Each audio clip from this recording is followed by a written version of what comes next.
It's going. Alright, and it looks like we're live. Welcome everyone to the Shin-Arken podcast, episode 14. We're going to be talking about Mesmer core specializations that were revealed a little while back. We got Arken here. What's up, Arken?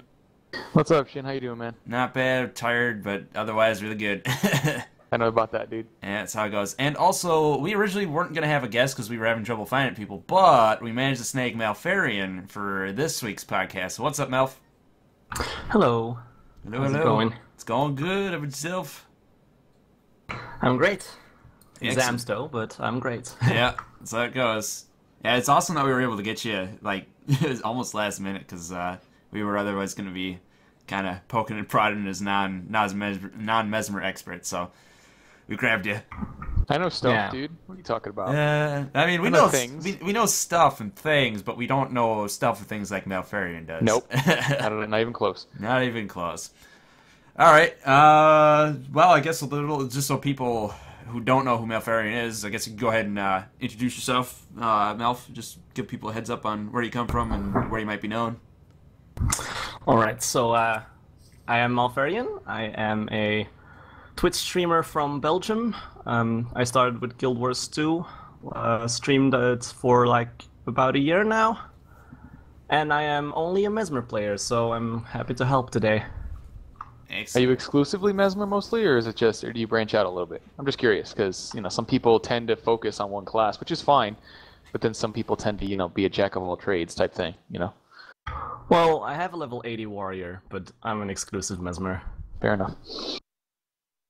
Nothing wrong with being exclusive as long as you can learn everything else as you need. Mm-hmm. All right. Well, we're gonna do what we've done for the past ones. We're just gonna go from top to bottom for all the lines and see what's changed, get some insight and all that fun stuff. So I guess let's jump on into Domination. We got the illusion. Let's see. It looks like these, except for the last one, the Grandmaster, these are the same, right? Sorry? It looks like the minor traits for Domination aren't changing, except for fragility. No, for Domination they all still stay the Do they? same. Well, isn't Wastrel's Punishment the current Grandmaster? Well, they switch up a bit in tiers, so they go from tier 2 to tier 3 or the other way around, but the effects are still the same. Yeah, but like we've got like the new ones. They've got Illusion of Vulnerability, which is the same. They've got Dazzling, which is the same. But the Grandmaster, the one we have right now, is Wastrel's Punishment, which is increased damage to foes who are not using a skill. The one they revealed was Fragility, and it's like the increased condition, the increased damage to target to foe with X condition thing that we see on a lot of other classes, except this is with vulnerability. That's what they revealed on that so one. They changed it to invulnerability instead of plain damage increase. So I'm guessing it's like a nerf a little bit. You think so? It feels like a buff. That's because it seems like a buff. Considering Because Well, you most can people dispel spams. invulnerability though. You could, but in most cases, people are spamming abilities constantly, whether it's their auto attack, you know what I mean, all the time. So the benefit that you otherwise would have gotten from Wastrel's Punishment doesn't seem like it was, very consistent. Whereas, yeah, you're right, you could dispel it, but it seems like, vulnerability is being tossed around like candy nowadays from all professions. At least a lot of them, Yeah, I was gonna say vulnerability is one of probably the most common condies being thrown around. This I don't know. This seems like a buff for me because like Arken said, people are spamming their keys all the time. There's very rarely a situation where someone's not using a skill. Well, do you have an idea if normal hits count as well, like auto attacks? Yep. Yeah. Those are skills. Oh. As Okay, long as I you're thought they spamming did your it. auto, and everybody's doing that, even if they're out of range, they still do it. Definitely. So it definitely seems like a really nice buff, honestly. Yeah. Yeah, you must be right about that one. Damn Skippy. All right. So yeah, it seems like Mesmers have the kind of the same treatment going on with their power line that a lot of other classes have, where they're two, like at least two, if not all three of their minors are staying the same just because they're good. They're nice for the line. They fit with the theme, stuff like that. Because like warriors, none of ours are changing. None of our strength minors are changing. Yeah, they make sense, so it would be weird if they would change it around. Yeah, exactly. But like Wastrel's Punishment, I guess it fits with the theme, but it's not really practical. It's not really. It doesn't get as much use as, say, hitting someone with vulnerability, which also fits with the theme because you're throwing vulnerability around with like candy because of all your shatters and stuff, like rending shatter and all that. Yeah. Also, I don't know. Maybe if you run an interrupt build, but I don't know a single build that actually runs that. So the fact that now you have the full trait line and that it's increased or at least changed, it's make more sense now than what it is before. Yeah. All right. The Adept Majors, your 3 choices. Confounding Suggestions, that got moved up from, what, Dueling, I think? No, I think it is moved up from tier 3 in the same trait line. Oh, yeah, you're right. Yeah. It's a Grandmaster right now. It got moved down. Yes. Okay. Very nice. Huh. I mean, And it otherwise... is Go ahead. also increased. Wait, they increased it? Yes, it is now 100% stun whenever you daze instead of a 50% chance. Huh. Actually, yeah. That's pretty sweet. Yeah, that's actually a really nice change because you're getting a Grandmaster trait moved down to an Adept level, so you'll be able to get it early on when you're leveling and whatnot, and it's 100%. That's actually Right. pretty nice. You can, like, changing skills so they're no longer, like, RNG like that, where it's no longer a chance, it's, like, guaranteed. That helps you make builds better. It helps you build around things better because you know it's going to happen every single time, and then you can build off of that instead of, like, having a chance to have it happen, and then the whole thing you've stacked around it doesn't happen, and then everything breaks and yada yada. But yeah, I like that. I like that. Yeah, They it's were a doing that major with a lot of skills, weren't they? Where 50% chance for this to happen, they just bumped it up to 100 because it only made sense.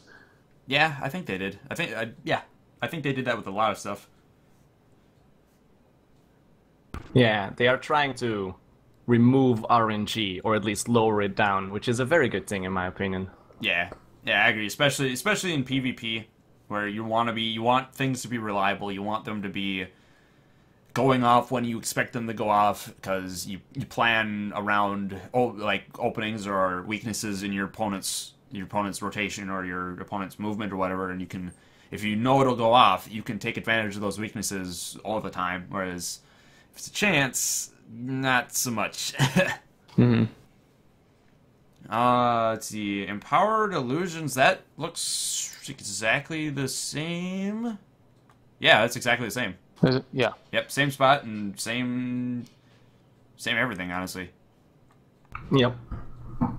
And I don't know. Empowered Illusions, I don't know. I guess it's just kind of one of those traits that's just there. I guess it makes sense. It's not particularly flashy, but it does what it does. I think it helps promote that more Phantasm style of play. Yeah, I actually, prefer to fight against Shatter, based Mesmers because I think it's a lot more fun and a lot more skillful personally than relying on your Phantasms. But I think those who want to actually play with that, seems like they're giving them an option to do so, which is fine. Yeah, what I've noticed with the changes on Mesmer is that they really want to give people a chance of that Phantasm usage. Even if you wouldn't go for a full Phantasm build, but like a mix between Shatter and Phantasm, which is gonna be a new thing, trust me on that. They really promote, having those Phantasm out and not immediately shattering them and actually letting them do damage first, which is nice.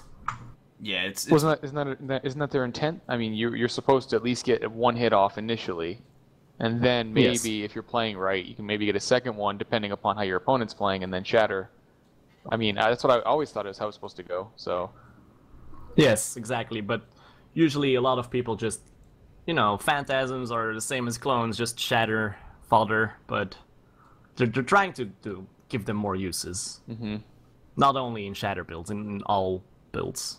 Yeah, if they could promote that playstyle, that would open up another way of playing Mesmer, another playstyle that kind of, like, people who want more of the disposable minions, you could say, disposable minion type builds would be able to latch onto and play for Mesmer, because it allows you to play around having these high damage but glassy minions flying around and attacking your opponent, and then your placement of those and your your summoning of them is part of how that build plays. Whereas right now, yeah, like you were saying, they're more or less shatter fodder. And if you try and build for playing like that right now, for trying to do a full Phantasm build right now, it just doesn't really size up to like Condi or Shatter builds. Mm-hmm. Yeah, exactly. There needs to be careful with that though, because at least for me, I think the only AI builds that need to have some sort of viability, in my opinion, would be Rangers and Mesmers due to their class mechanic. Yeah. However, I don't think it's a good idea to promote too much AI usage, or else we're going to get back into the same situation where we had with turret NGs. You know what I mean? That was, and then of course they nerfed the crap out of turrets, so now those are useless. So it's. I just don't want them to get too ridiculous at that point. That's all. I mean, again, I don't mind them, speccing for that, both Phantasm as well as Shatters, but I just don't want it to get to that point. That's all. Well, I mean, we do have to consider also the other game modes, like in PvE. I know it's a ton of fun to summon 3 Phantasmal Duelists and just see all the pew pew on whatever you're attacking. It's fun to see. It's funny, and it's effective to a point. And being able to like, you could set up some sort of backliner or just in general some sort of range focused Mesmer that sits there with 3 duelist phantasms and just pew pews everything to death. I think. Oh, sorry. Go ahead. I was gonna say like a firing squad, but yeah, go ahead. I think I'm not a PvE expert, but I think the main build basically relies on phantasms, doesn't it? Yeah, I think it's not duelist, but I think it's like Zerkers and actually, I think it might be Zerkers. I'm not an expert on Mesmer PvE meta either. PvE? PvE. Yep. P or E? E. Oh, yeah, not a clue. Yeah, I know I do see a lot of phantasms when I do play with Mesmers, say in high-end fractals and all that. I know I see a lot of Zerkers flying around. I do see a fair amount of duelists flying around as well. And if anything, having that option for PvE setups, even if it's not as powerful in PvP, or they make sure it's not as powerful in PvP to avoid, like you said, the turret NG situation, I think it's still nice to have that viable in some modes, so people who want to play that have that option in that mode. Absolutely. The thing, though, like when you were saying with turret NGs and comparing it to like with phantasms becoming that, the thing is, like, part of the reason why turrets were a problem before is because you couldn't Condi them, you couldn't crit them. Right. Whereas Phantasms you can, and they already have pretty low health as it is. I mean, even if you boost their health with one of the traits, they're still fairly glassy. So, I mean, I don't know. Again, I'm just putting out, concerns that I don't think that's what's going to happen because of them being vulnerable to crits and condition damage. It was just something that was popped up on my head. I'm like, I love fighting against Shatter builds. They're very, very enjoyable. I can't stand AI builds, but the 2 classes that are, sort of based around that would be Ranger and Mesmer, so it makes sense, to a certain degree. So for sure, yeah. Yeah. Fair enough. Yeah, I can understand why you'd be worried about it, because, I mean, until recently, we had to deal with turret NGs for, half a year or something like that? Yeah, it was fun. Oh, man. Alright, running Shatter is exactly the same, looks like. Exact same spot, exact same functionality, everything. I mean, it's a good trait. It's a good trait, especially with the fragility trait they're putting in too. Yes, but since it's a Shatter trait, and it does not weigh up against the other 2 traits at all, I don't think I would run that on any possible occasion. Especially since if you would go Shatter, the stun on days is so much more valuable. So I think it's kind of pointless to put it in there. I don't know. I mean, I like playing my Shatter Mesmer, or I like playing my Mesmer as Shatter in PvP, and I think I take Rending Shatter right now. And would you? Yeah. Over Mental Torment or Halting Strike? I don't remember what my Mesmer's build is right now, but no. I'm thinking of Dazzling and Illusion of Vulnerability. Never mind. I know I throw up a lot of vulnerability on my targets, but I guess it's not because of Rending Shatter. No, it's because you have the trait that Dazing also applies vulnerability. That's also okay. Gonna be there still. I see where you're coming from. I actually agree with you now. I was thinking that Rending Shatter was a thing I had in my build, but now you guys reminding me that It's actually the other minors in the trait that are giving me all in the line that are giving me all that vulnerability. So yeah, this is almost. I agree with you now. It's almost like it's redundant. Like you don't need that anymore. Like you already spam so much as it is. You don't really need that much more. It's completely useless, dude. Based on just dazzling alone, there's no point in taking it at all. Honestly, that would be one of the very few traits that needs to just be completely reworked because it is redundant, and it's just a significantly weaker version of dazzling. So, yeah. Actually, I just thought of something. What's up? PvE bosses with the break bar. You're not gonna necessarily be dead. You're not necessarily gonna be dazing them, and you're not necessarily gonna be interrupting them. So maybe this will actually make a lot more sense in PvE. I actually just thought about that. Yeah, PvP, I agree. This is not something you'd want to take, but PvE, where you're not necessarily either able to or likely to interrupt or daze a boss, I could see Rending Shatter actually being pretty nice because you have access to that vulnerability, and then you also have access to that fragility. But then again, another thought that just came up. I'm going on a fucking ramble. Do it. The fact that vulnerability is so plentiful in PvE from other classes kind of makes it redundant again. So I don't know. Like it doesn't make sense, and then it makes sense, and then it doesn't make sense. So I guess have it looked at because. And again, it doesn't weigh up against the other traits. Even in PvE, you will go for the 15% damage increase over the vulnerability all day. Yeah. I'd say for PvP, again, I don't play Mesmer, but I would probably take Confounding Suggestions out of the three. That seems like the best bet. I could be wrong, but that's probably something I would take. I would do the same. Yeah. Would you? Okay. Shatter, I would probably take Confounding Suggestions too. Maybe Empowering Illusions, but probably Confounding, yeah. So yeah, I guess it's... They're the top two are pretty decent. The third one needs looking at, for sure. Alright, Master. Shattered Concentration, that is the same. That is exactly the same. Yep. Same spot, same functionality. It's a good trait.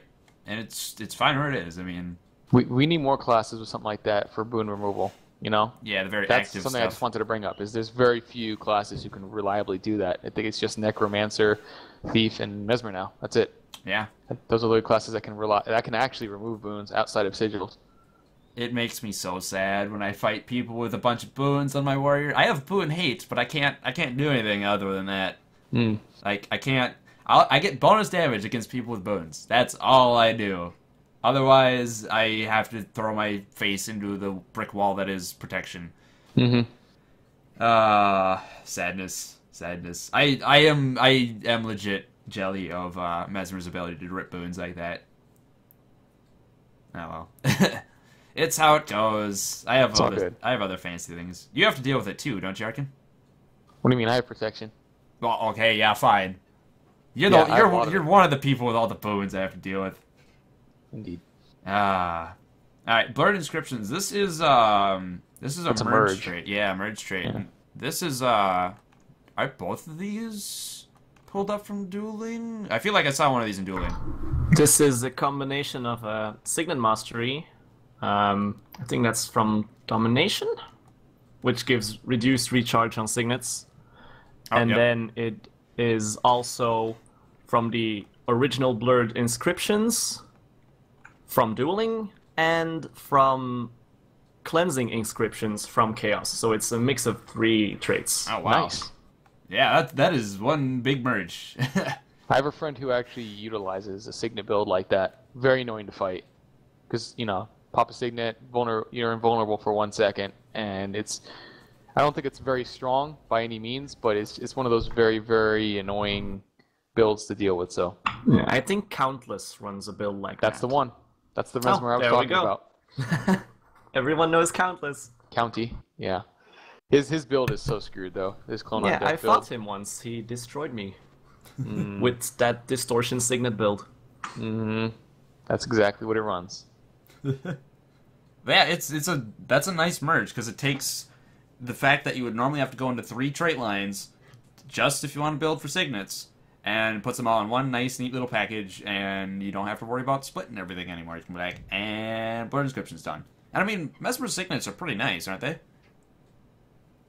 Yeah, they can be really good, especially the days one, and there's also a damage one that people sometimes use if they run a signet build. So yeah, there's definitely going to be a lot of new uses for them in the expansion. Oh yeah.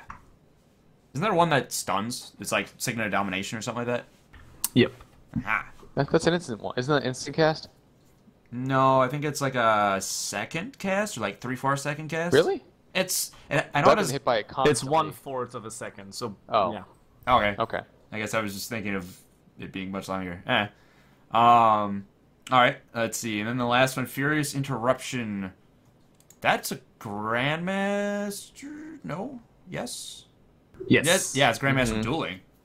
Moved up. Moving on up. Moving on up. So they bumped it down to Master and then moved it up into Domination, which, honestly, it makes sense here because this theme is all about vulnerability, or just damage, and interruption. That's like the two themes of Right. Domination. So makes perfect sense to move it here. And It still seems too niche to use, honestly. Whereas Shattered Concentration works regardless of what shatter you use. You know what I mean? So that's the issue that I see. Again, what I would still probably take Shattered Concentration because boons are very prevalent in PvP. And it just seems like the interruption from... Again, it's only going to work on one of your shatters. So if you miss it, then it's gone. Yeah, but PvE, though... Yes, that would work. Again, I'm just speaking from SPVP where I don't see it working very well. I still think most would take Shatter Concentration for that boon removal. Yeah, of course. In any situation, whether you play a supporting Mesmer in PvP, or whether you Zerg, or whether you're solo roamer, Shatter Concentration just beats the other one, by far. Yeah. But then you jump over to PvE, and quickness is pretty nice. Quickness is, especially for getting... like Phantasms out and just in general speeding up all the things that Mesmer has that are kind of slow. Going ham. Yeah. It's I agree with you guys. PvP definitely go with Shattered Concentration, but I mean it's not bad. I think it's nice that they moved it down to Master.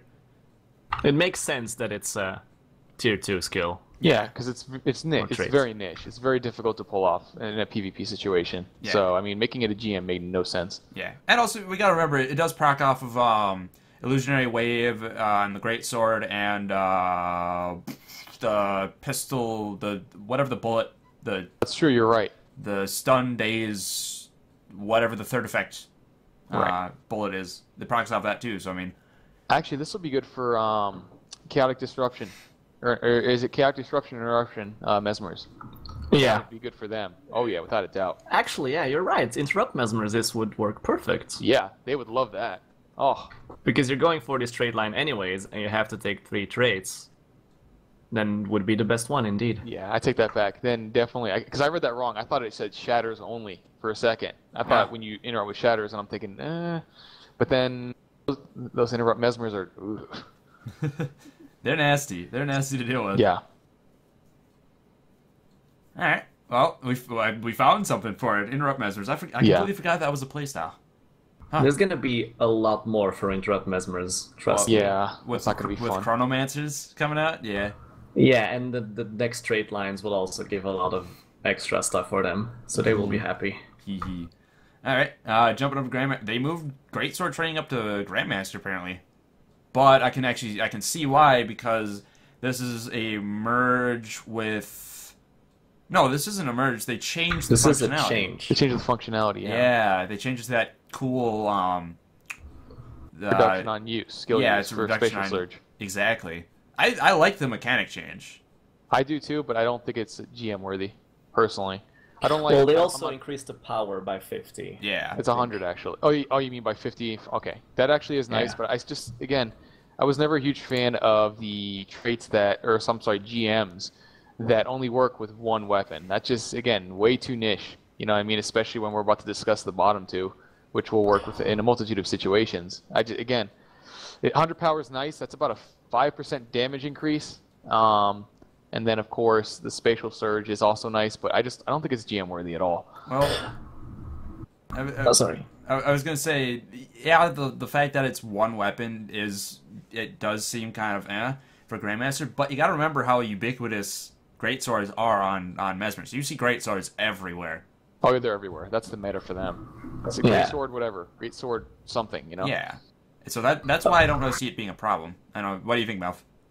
I was just going to say that I would agree with you if greatsword wasn't so huge for Mesmer. Like, if I roam, I would probably use greatsword 70 or 80% of the time, and then if I see an opening, I swap to my other weapons. But greatsword's like 80% my main weapon. Right. In a situation where you would run a Phantasm build, this would be huge. In a different situation, you would choose one of the other traits, I think. I just don't like the niche traits, the ones that focus on one weapon, you know? It just doesn't seem like, it just doesn't jive with me very much. I could see it as maybe a master. I just don't think it's strong enough to be a GM. That's all. I mean, those types of weapon traits, you know, the weapon focus traits, I believe the vast majority of them are master tiers, if anything. Yeah, I think the reason why they're keeping or making this one Grandmaster is because of that extra 100 power. 100 power is nothing to sniff at. That's a decent chunk, especially with how well power scales, especially with the Mesmer's Greatsword. I mean, I can completely understand why they would have it at Grandmaster when it gives you that flat 100 power buff after they've stripped all of the baseline stats out of these lines. I don't know. I see it being fine there. I mean, the whole greatsword training thing and it being focused on greatsword. It's very similar to how warriors are having how we're having our new traits set up, or actually even how we have them set up now. We have specific traits for specific weapons because we are weapon masters, and it's like it's almost like a guideline thing. It's like, okay, what weapon do you want to use? All right, now that you have your weapon, what traits do you want to use that boost that weapon's functionality? It's one of those kind of like, if you're doing this build, go with this trait. If you're going this build, do this trait type of thing that warrior kind of has going for it. And I guess I don't really see a problem with that necessarily. I mean, the other two are definitely viable options as well, for even if you're using a greatsword. Oh no, you're right. I don't see an issue with having to focus on it. I just think that I don't think it's worthy of that GM slot. That's all. I just think it's nice to have these weapon focused traits that every class should have, and most of them do. But I just think that it's too niche, and especially for that specific slot. That's all. Yeah, fair enough. All right, Mental Torment. This is huge. Yeah. Where's this coming from? Tier 1 Domination. Yeah. This gonna hurt. This is gonna hurt. Oh, so much. This is the mind rack. This is formerly the mind rack increase one. Oh, yeah, it's basically the same thing. But it's all shatters. It's all shatters. Yeah. Well, I guess technically 2, because only 2 of them do damage. But well, did you notice they actually merged Wastrel's punishment with this? Think about that. Look at the description. Oh yeah, that's right. They did. That. This is okay. I thought they just got rid of Wastrel's punishment. Oh man, wow. I actually hurt. I actually didn't even realize yet it wasn't all shatters. I found it huge for just mental torment. For just mind rack. It's even, my mind is just blown right now. Yeah, it'll work for Cry of Frustration too. This is gonna hurt now really badly. Now we haven't done it yet. We got to do it this episode. Numbers can change. So I say give it 100% for a week. Oh gee, yeah. 100% for a week. Oh man, the yield make it a crutch and then rip it out from under him. That's it, just like that. You guys can be OP for a week, but we're taking it away. Enjoy. Oh jeez. But still, like that's definitely worth being Grandmaster after those changes. Jeez. Yeah. Oh man. I mean, it's cool. I don't have a problem with it. I don't know. What do you think, Valve? You seem pretty happy about it. Yeah. Like, well, even if they nerf it and they change it back to just Mind Rack, or they nerf some damage, it's still gonna be great. Still gonna be, for Shatter Mesmers, of course, the best option out there. Yeah. It's just amazing. The first time they announced this, I don't know when it was, a few weeks ago at least, and I was just sitting in my chair and I was like, oh no, everyone's gonna play my class now because it's gonna be so strong. We're gonna be the new Rangers. It's gonna hurt. Masters That's for gonna be pain. days. Oh yeah. I'm still more afraid of Reapers, but yeah, fighting Shatter Mesmers who are already a pain to fight as a warrior. Oh man. Oh man, oh man. Alright. Power block.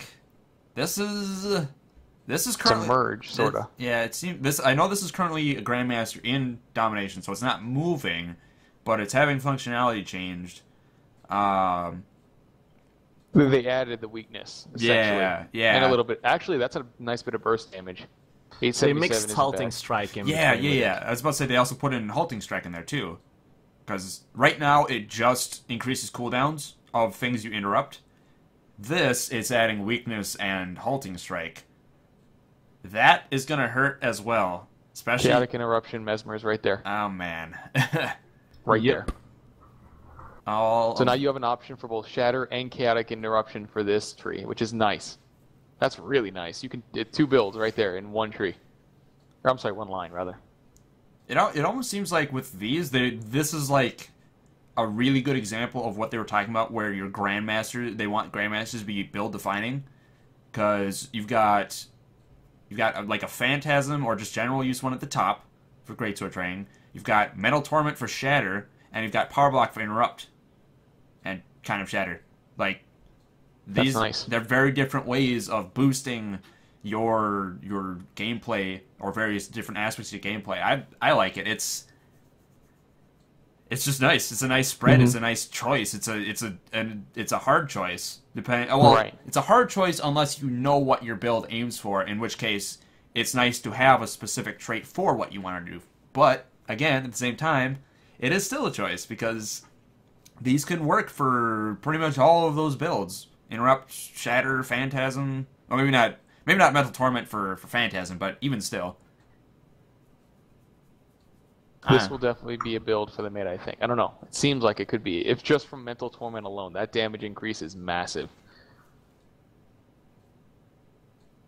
Nice. Yeah. Couldn't agree more, to be honest. It's just huge. You must have been just had a smile from ear to ear when they were revealing this stuff, didn't you, Melf? I still am, dude. Nicely done, dude. Nicely done. Oh, man. Well, Domination definitely looks nice and shiny after the changes. Jumping down to Dueling. We got Critical Infusion. I need to move my list. Let's see. These are all the same places, but it looks like Confusing Combatants is having some functionality change a little bit. Let's see. Because Critical Infusion is the same as it is now, where you get bigger after doing a crit. Sharper Images is doing bleed on crit. Bleed on crit. And then Confusing Combatants right now is just your illusions cause confusion to your foes around them when they're killed. This is when you and your illusions infect. Oh, this is because they're merging Illusionary Persona baseline. That's why. Well, maybe.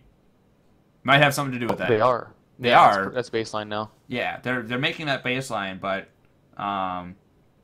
oh, I think I know what it is. They're just including you in it. They're just kind of, I guess, making you one of your clones, more or less. Because right now it's just your clones. Oh wait, no. It's instead of them getting killed. They just put confusion on now whenever they crit, which is again a nice example of how they want to buff up Phantasm play. Yeah, sorry, that was me jumping between my monitors trying to comprehend things while being incredibly sleep deprived. So, oh man, but yeah, that coffee. I have coffee in front of me. Actually, I have coffee. It's not working. It's kind of working. It's not kicking in as much as I'd like, but I honestly like this because it allows more builds to take advantage of it. Because Shatter builds would get this all the time, but. Well, wait. Is Shattering considering them being killed?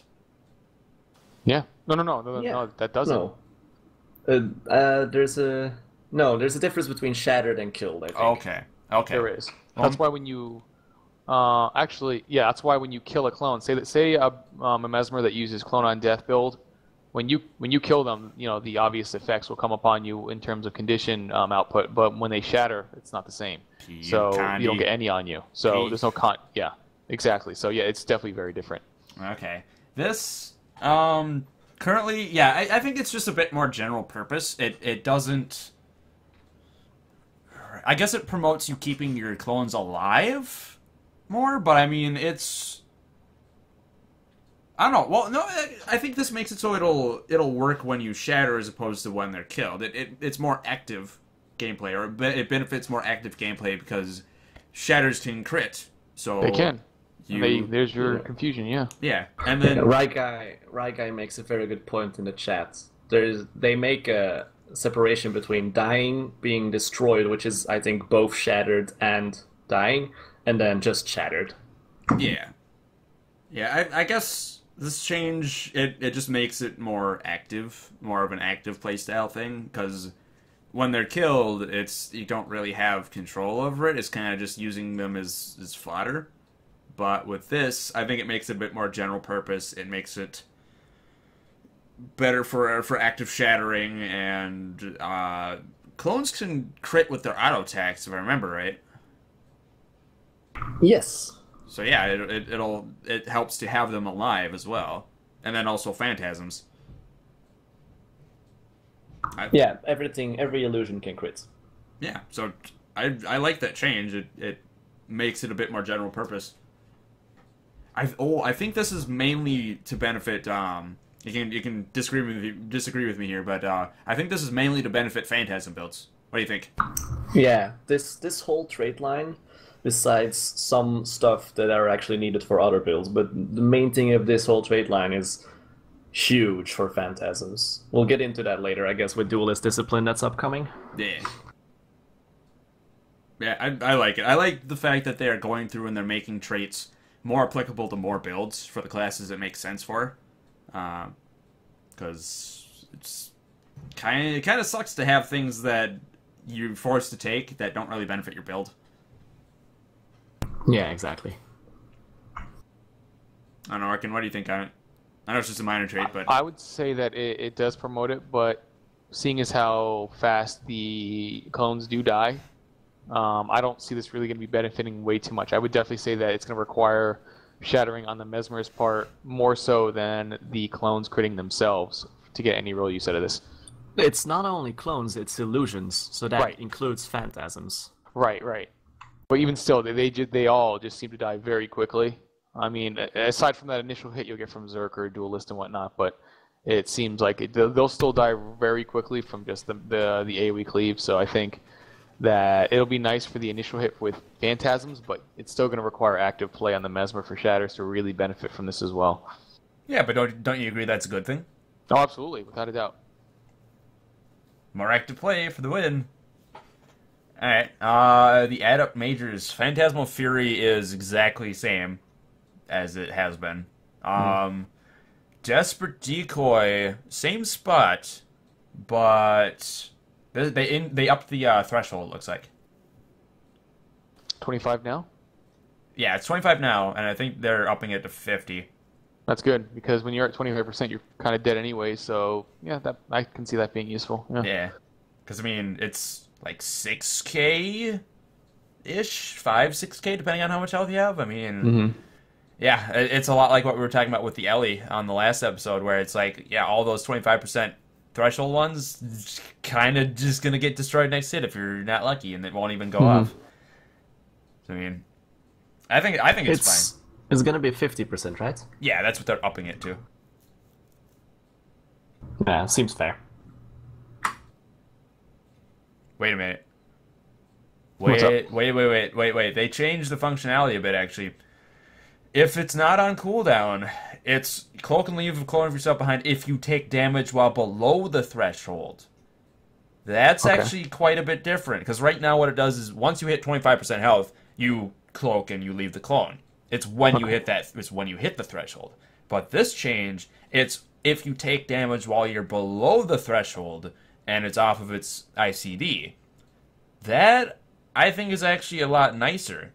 It's a lot nicer of a functionality than the other one because it just allows you to have a more reliable. I mean, it's hard to say more reliable because a fairly long cooldown is according to what they showed, but I don't know. If you're constantly under half health, you're gonna need that as much as you can. Whereas if it's 25 and it only happens when you cross that threshold, it's only gonna happen when you hit that threshold again. It's almost, I don't know. I'm trying to figure out how to state this eloquently. I like the change. That's what I'm trying to say. I like the change. I like the change in functionality. Do you have the numbers on that? Like what the cooldown is and stuff? How long the stealth is? What they revealed was 40-second internal cooldown with a 3-second stealth. Because you have to keep in mind, it is gonna be an unwanted stealth at some points. Because you have the stealth debuff, which means you might go in stealth when you don't want it, and then a few seconds later, when you do need the stealth, or when it is more beneficial, you're not gonna be able to. Well, in PvP, yeah, I agree with that. But the thing is, that's not really any different from how it is now. Like, if you have Desperate Decoy and you're fighting on a point right now, and you cross that 25% the health threshold, you're going to get that stealth. So, I mean... True. It's... That aspect I don't think is really different. But just how it works, how that proc is gained, I kind of like it being where as long as you are under that threshold, it can happen anytime. Whereas... As currently is, it's only when you cross that 25% threshold, and it won't happen again until you heal up and then cross it again. It's... I don't know. I guess I like it, but it's hard to really guess how what the ramifications of it will be. Or, anything I said. I don't know. I'm trying to state reasoning for why I like it, and I'm failing at the eloquency of that explanation. I don't know. I see this being used in maybe some extreme prismatic understanding builds, where they just want like more stealth, more boons, more everything. Mm-hmm. Yeah, and with the change to prismatic understanding, I mean this will count for that.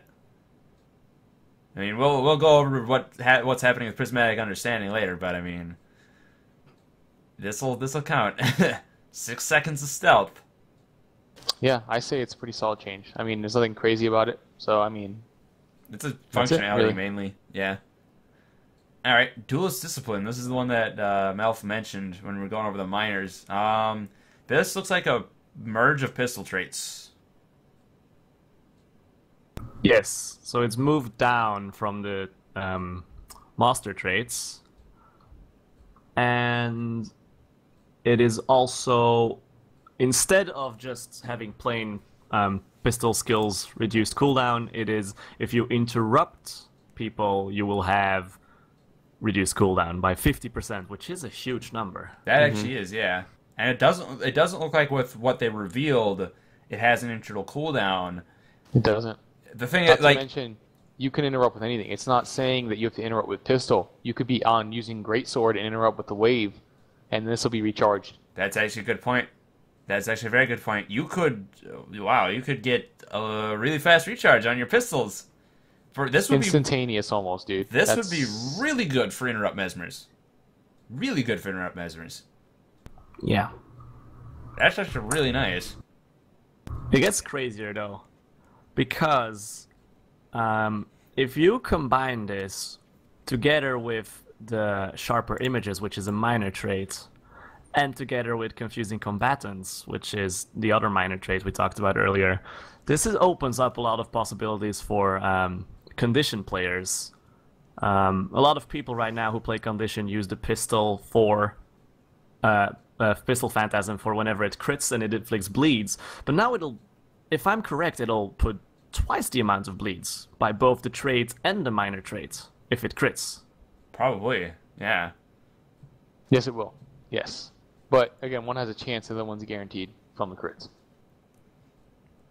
Yeah. Well, there are armors, though, that basically guarantee comedy builds with almost always critting, no? Yeah, like Rabbit. Yeah, I think Rabbit's the one, or was it Dire? I'm not sure. Rabbit, Sinister. I think there's another one somewhere in there. I honestly really hope they look at how Connie builds work in, say, World v. World, because a Prismatic Understanding Connie Mesmer is already really brokenly strong in World v. World because of food and stuff like that. I mean, I understand it's not supposed to be like balanced or like super balanced in that situation, because that's not what Overworld is about. But even still, there needs to be a line drawn when a certain build becomes way too powerful. And with a lot of these changes, with dueling especially, I have a feeling Prismatic Understanding Connie Warrior or Connie Mesmers right now are going to get even more ridiculous after these changes, and I'm worried. Honestly, I'm very worried about how that's going to change roaming and Overworld. It would be all right, pretty nice that they'd be decently viable in PvP. You probably wouldn't see many Prismatic Understanding ones. You'd probably just see more general Connie ones because stealth doesn't help with capping a point. But in Stronghold, I could maybe see it being a little more towards the ridiculous end. It's cool that they're doing this. It's cool that they're allowing for more condition-focused gameplay, or they're adding more condition options for those players who want to play it that way. I'm just worried about the balance aspect of it, because I could see this getting out of hand really quickly. I think it's going to be the worst for roamers like you and me. Condi is something I absolutely dread, and it feels like ArenaNet is going a little bit overboard with all the stacking of conditions that they will do without actually putting in more options to remove the conditions, or at least not many options. Well, I think even with a lot of options to do it, I think it's just gonna it'll just be too much for a lot of classes to handle. Like, Prismatic Understanding Condition Mesmers right now will still wipe the floor with a lot of people while roaming because of food and just all of the effects that they have available to them after these changes. Oh man. Yep. Well, let's hope for the best, right? I mean, I actually have encountered these Prismatic Understanding, these Mesmers in World v World, and it really is over the top. I just run away. That's it. You know, I don't even bother with it, but it's definitely a bit of a pain. But like you said, in Conquest right now, it's not really there because you can't cap a point. Not to mention, it's a lot weaker, and SPVP, the damage isn't nearly as high. Same with the sustain. So, yeah, definitely for those, especially where World v World definitely has a much higher population than SPVP. And yeah, for sure, they need to look at a couple of things for sure. Yeah, I mean, there is the resistance boon coming in the game. I suppose we shouldn't discount that, but even still, it seems like from what I've seen, the resistance boon isn't going to be that plentiful. It's going to be about as plentiful as, say, Condi Clear. And that, with the amount of conditions that a Prismatic Understanding I keep saying Prismatic Understanding Warrior. I don't know. Prismatic Understanding Mesmer can put out right now, and then after these changes even more, I don't think even resistance is going to help unless it's made to be a lot more prevalent. Because, I mean, Healing Signet, for example, is getting changed to have probably, again, numbers, but probably 6 seconds on it.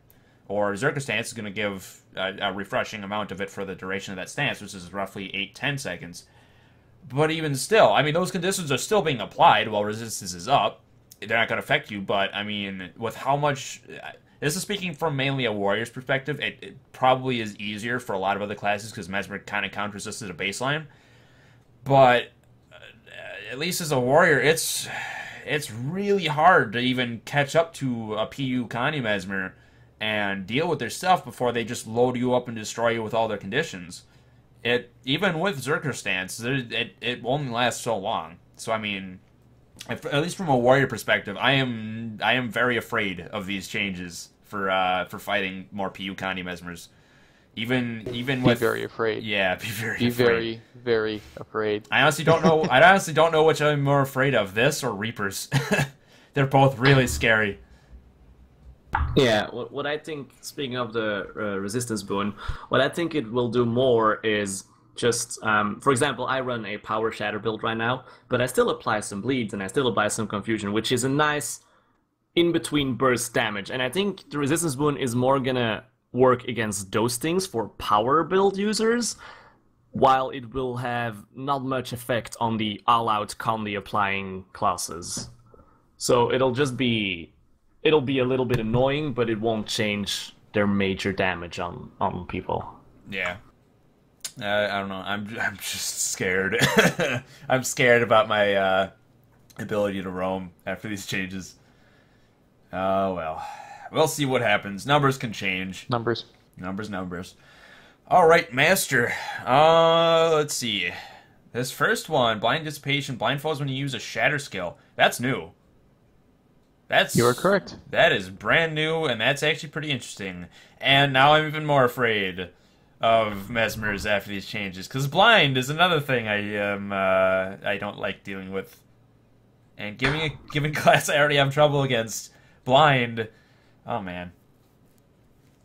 Well, it's very different from your normal dissipation shatters. Actually, you're not shatters, but normal dissipation traits where it works upon your clone dying. So this again requires more active usage on the Mesmer part, which is actually a necessity. So I think, again, I see where you're coming from, but it's not like how the current dissipation traits are to where it happens if you kill them, which you're going to kill them because the Mesmer is going to be smart enough to stand near, their clones and phantasms to get those, to get those procs off. So it's not. I don't think it's nearly as bad as what it could be if it was like on death. But even still, we have to remember that they are making Illusionary Persona baseline, which means a Mesmer with this will have an on-demand 3-second blind, regardless of whether they have clones or not.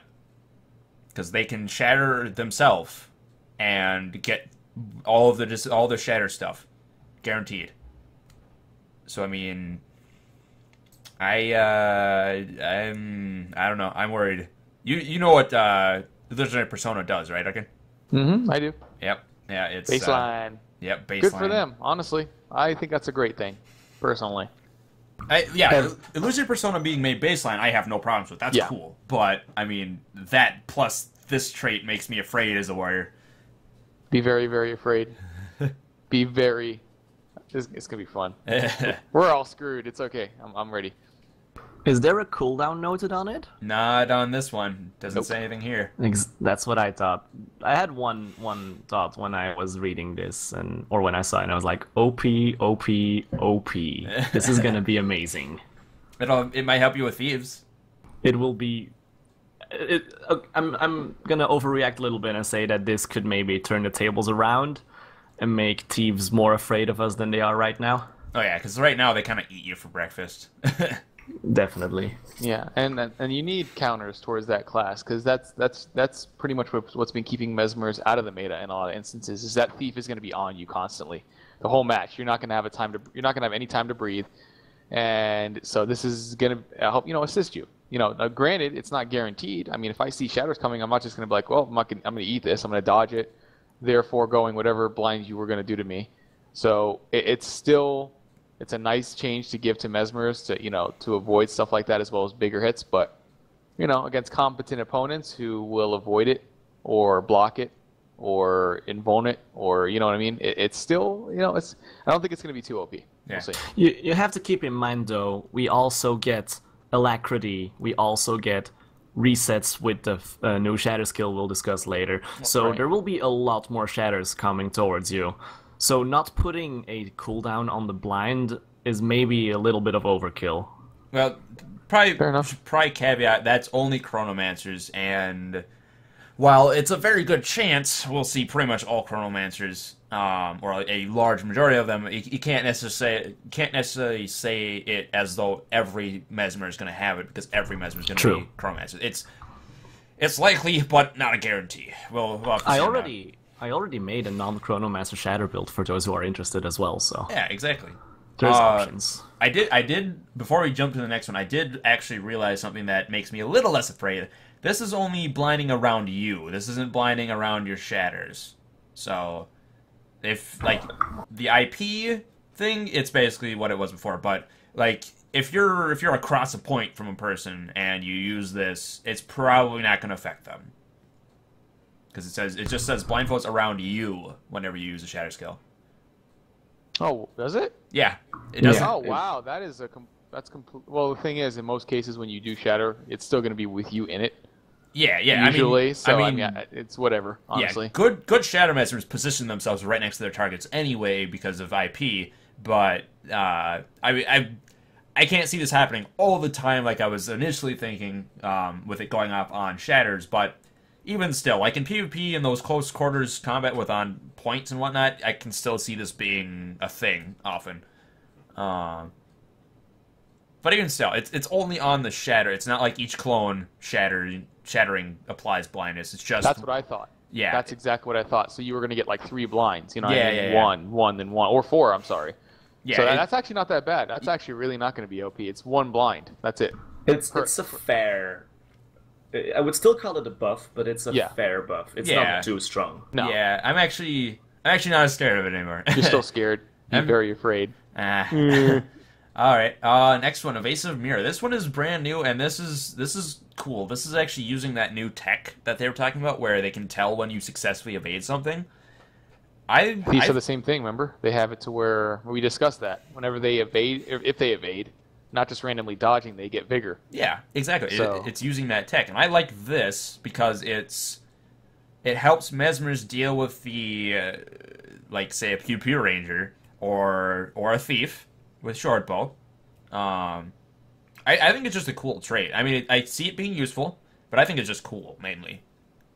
Is it going to be a because it says a barrier? Is it going to be for the Mesmer alone, or can it reflect for multiple people? Because else it could be good in PvE as well. Well, it's any projectiles thrown at you while you have mirror up will be reflected.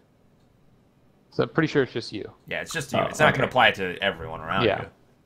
But even still, yeah, PvE, I can see this being really nice too, because of like in that one when they showed off the Chronomancer, that one dinosaur they were showing off where it had all the spines it was throwing at them. Amazing for that. You just dodge one of those, and then you throw in a bunch of those spines back. Yeah, it could be really cool. Again, I'm not much of a PvE player, so I think it's just a cool trait. It's nice. It's a nice defensive option. It does something useful. Probably not taken by everyone, but I could see people taking this. I mean, for sure, it's neat. Without a doubt. In pretty much every mode. Blade training doesn't look like it changed, like at all. It just came from Adept, and it switched with Duelist Discipline. Oh, okay, so it's just a move. Which, I mean, I don't really have a problem with it being there. I mean, it does... It gives you stats when there aren't going to be baseline stats in the line anymore. It gives you a reduced recharge. It's in the same position as pretty much every other, or a It's majority. like your standard weapon. Yeah, it's a standard weapon trait. It's actually more logical that it's in that place and that the pistol is in the first one, because sword is just a way more universal weapon. Yeah. While pistol is very situational. Yeah. Nothing really fancy there. Same as it is, and just moving a bit. Alright, Grandmasters, Harmonious Mantras. This is, I'm assuming, all of your mantra traits merged together. And maybe some changes? Additional charge. Oh, wait, they're increasing the stack to 5. At least numbers, but here it's being up to 5 stacks instead of 3. That's a lot of stacks, dude. Or wait. Think about 5 power blocks. Wait, no, I take that back. What the hell? Take that back. It's still 3, but activate. Okay. That's the new functionality in it, or maybe it's a new. It's either a new functionality or merged functionality. Activating a mantra gives a stacking ferocity bonus. That's the stacking thing. Stack. I misread it. I need to not say things before I read. That's fair. Honestly, I don't think that's that good. Ferocity? Ugh. Well, yeah, I mean... Precision, maybe. Or even power. That'd be nice. This is the same problem we saw with, I think, Necromancers or Ellies, where it was giving you ferocity in what was formerly a baseline precision spec, but then since they're ripping those specs out, or those stats out of the baseline for the specs, that extra ferocity isn't necessarily being capitalized on all the time. Mm-hmm. So yeah, I don't think that's Yeah, I do too, because that is kind of the theme of this line, similar to a lot of the second lines for other classes where it's crit and Condi. Yeah, I would almost say switch it to precision. No, it's gonna find its way in the PvE meta, I think, where right now they run the Empowering Mantras, which is a Domination trait, which is extra damage. So I think like in PvE, everyone is already running almost max precision anyways, so it's better for damage than just more crit chance. I guess. I can see that. That's fair. I mean, if you already have enough crit chance as it is, then yeah, absolutely. Because you can never have enough ferocity, you know? You can always have more to increase it even more, but I don't know. I'm not a huge fan of it. I still think precision. I'm thinking from SPVP only. I'm sorry. It's where you'll never get 100%. Wait. I'm rereading this again. What's that? They are what Malferian said.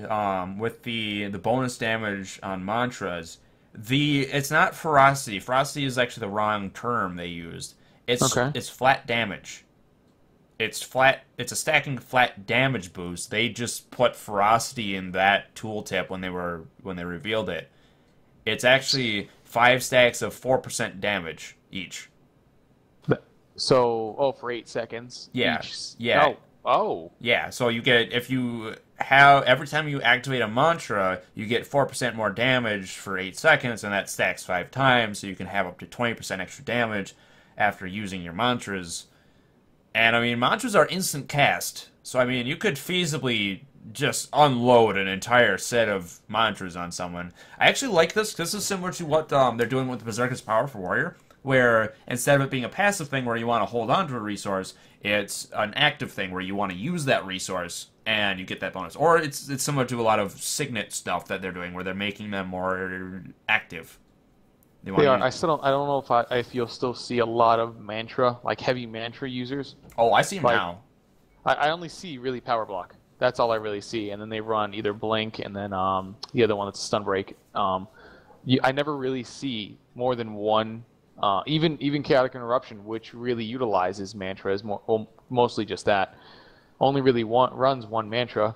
I mean, this is nice. Don't get me wrong; it's a nice boost. But I would see anyone running 2 or more mantras, you're going to cripple your sustain. Because you're not going to have really any stun breaks. You're just going to, I mean... Actually, one of the mantras is a stun break. Is it? Yep. Well, again, pre-casting, of course. But even still, if you're in mid-combat and I see you doing that, you're not going to get it off. That's a long cast time.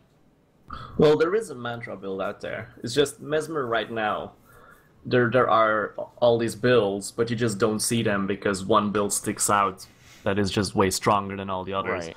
So maybe of course we can't say anything because we don't know the actual numbers, but maybe that will change a bit more when the expansion is there, and then we might see those mantra builds actually popping up more. Let's hope so. Yeah, they might reduce the cast time on mantras. Maybe. That'd be a big balance change, but I could see that happening. Mm-hmm. All right, I like that trait. I like what they've done with it. I like that it's a Grandmaster. It's cool. Mistrust. This is a brand new one, and whenever you interrupt a foe, inflict confusion on an area around them. Wait. AoE confusion. Oh yeah. But the thing is this them as well? Yeah. Oh yeah. Okay. Oh, okay. So it's an area around them, but the area includes them. Okay. Yeah. This is basically perplexity. Baseline. That's nice. I mean, it makes sense because that's part of the Mesmer's shtick is confusion. But oh man, I'm scared. That's gonna be nice, dude. That's gonna be cool. Oh, no internal cooldown according to this. It has a short duration though. It's not terribly long. Still 6 seconds. 6 seconds. Yeah, and also food. there's gonna be a trait later on in the illusion straight line, I think, because right now we have all these confusion appliance. I don't know how to say it in English. Applications. Yes, thank you. There's gonna be a trait as well that turns them into torment. So there's gonna be a lot more of damage outcoming just from all these confusion traits. Making me so sad. It's sort of weird, though, because I remember the time, and now we speak of 2 years ago, where confusion was the Mesmer thing, and it was really OP, and then ArenaNet actually nerfed confusion Mesmers, and now it seems like they want to bring confusion back stronger, but there was so many complaints before, so I don't know how people will react to this. Yeah, we'll have to see. Because, I mean, good players, unless it's just total confusion spam. Good players can typically keep themselves alive even under heavy confusion pressure because they can wait. They can wait them out. They can wait for the stacks to at least, if not completely drop down to a lower stack, and then start using what they need to, and then making sure the hits that they do use go through and have the maximum effect and stuff like that. So I mean, there is the fact that players now are better than players were a year or two ago. So that'll be interesting. That'll be interesting for sure. All right, and then Deceptive Evasion got moved up to a Grandmaster. Mesmers hate that. Oh, they're pissed. Salt. I don't think so. Dude, I think every single Mesmer I know takes. I mean, you don't think you wouldn't take that still? I mean, it still seems like almost a necessity for any build, regardless of what you use. Yeah, but I would take this trade line anyways. Right. Well, I mean, I remember. So. Oh, go ahead.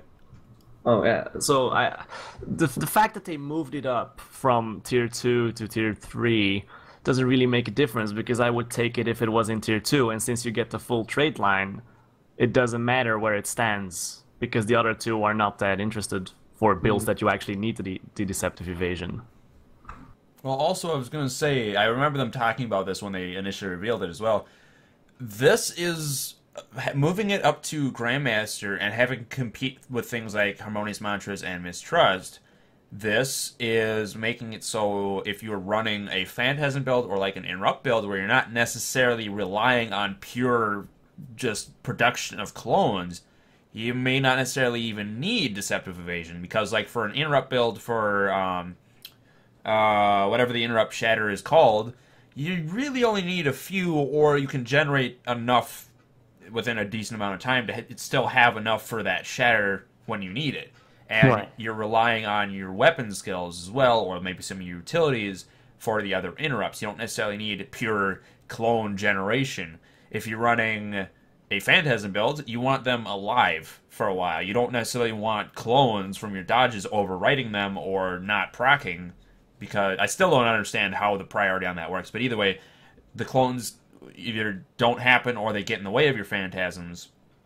So you don't necessarily want Deceptive Evasion for that either. So I think I personally would be fine with it moving up there because it allows for more. It allows other builds to breathe a bit. It allows other builds to have options that make sense for them, whereas Shatter still has Deceptive Evasion for where it needs it. And also, Deceptive Evasion does kind of help define builds. It fits what they were trying to do with Grandmasters, where the Grandmaster traits are kind of build-defining, or very build-defining, and Deceptive Evasion is a pretty build-defining trait. Mm-hmm. It is. Yeah, you actually took the words out of my mouth there, because that's what I wanted to say.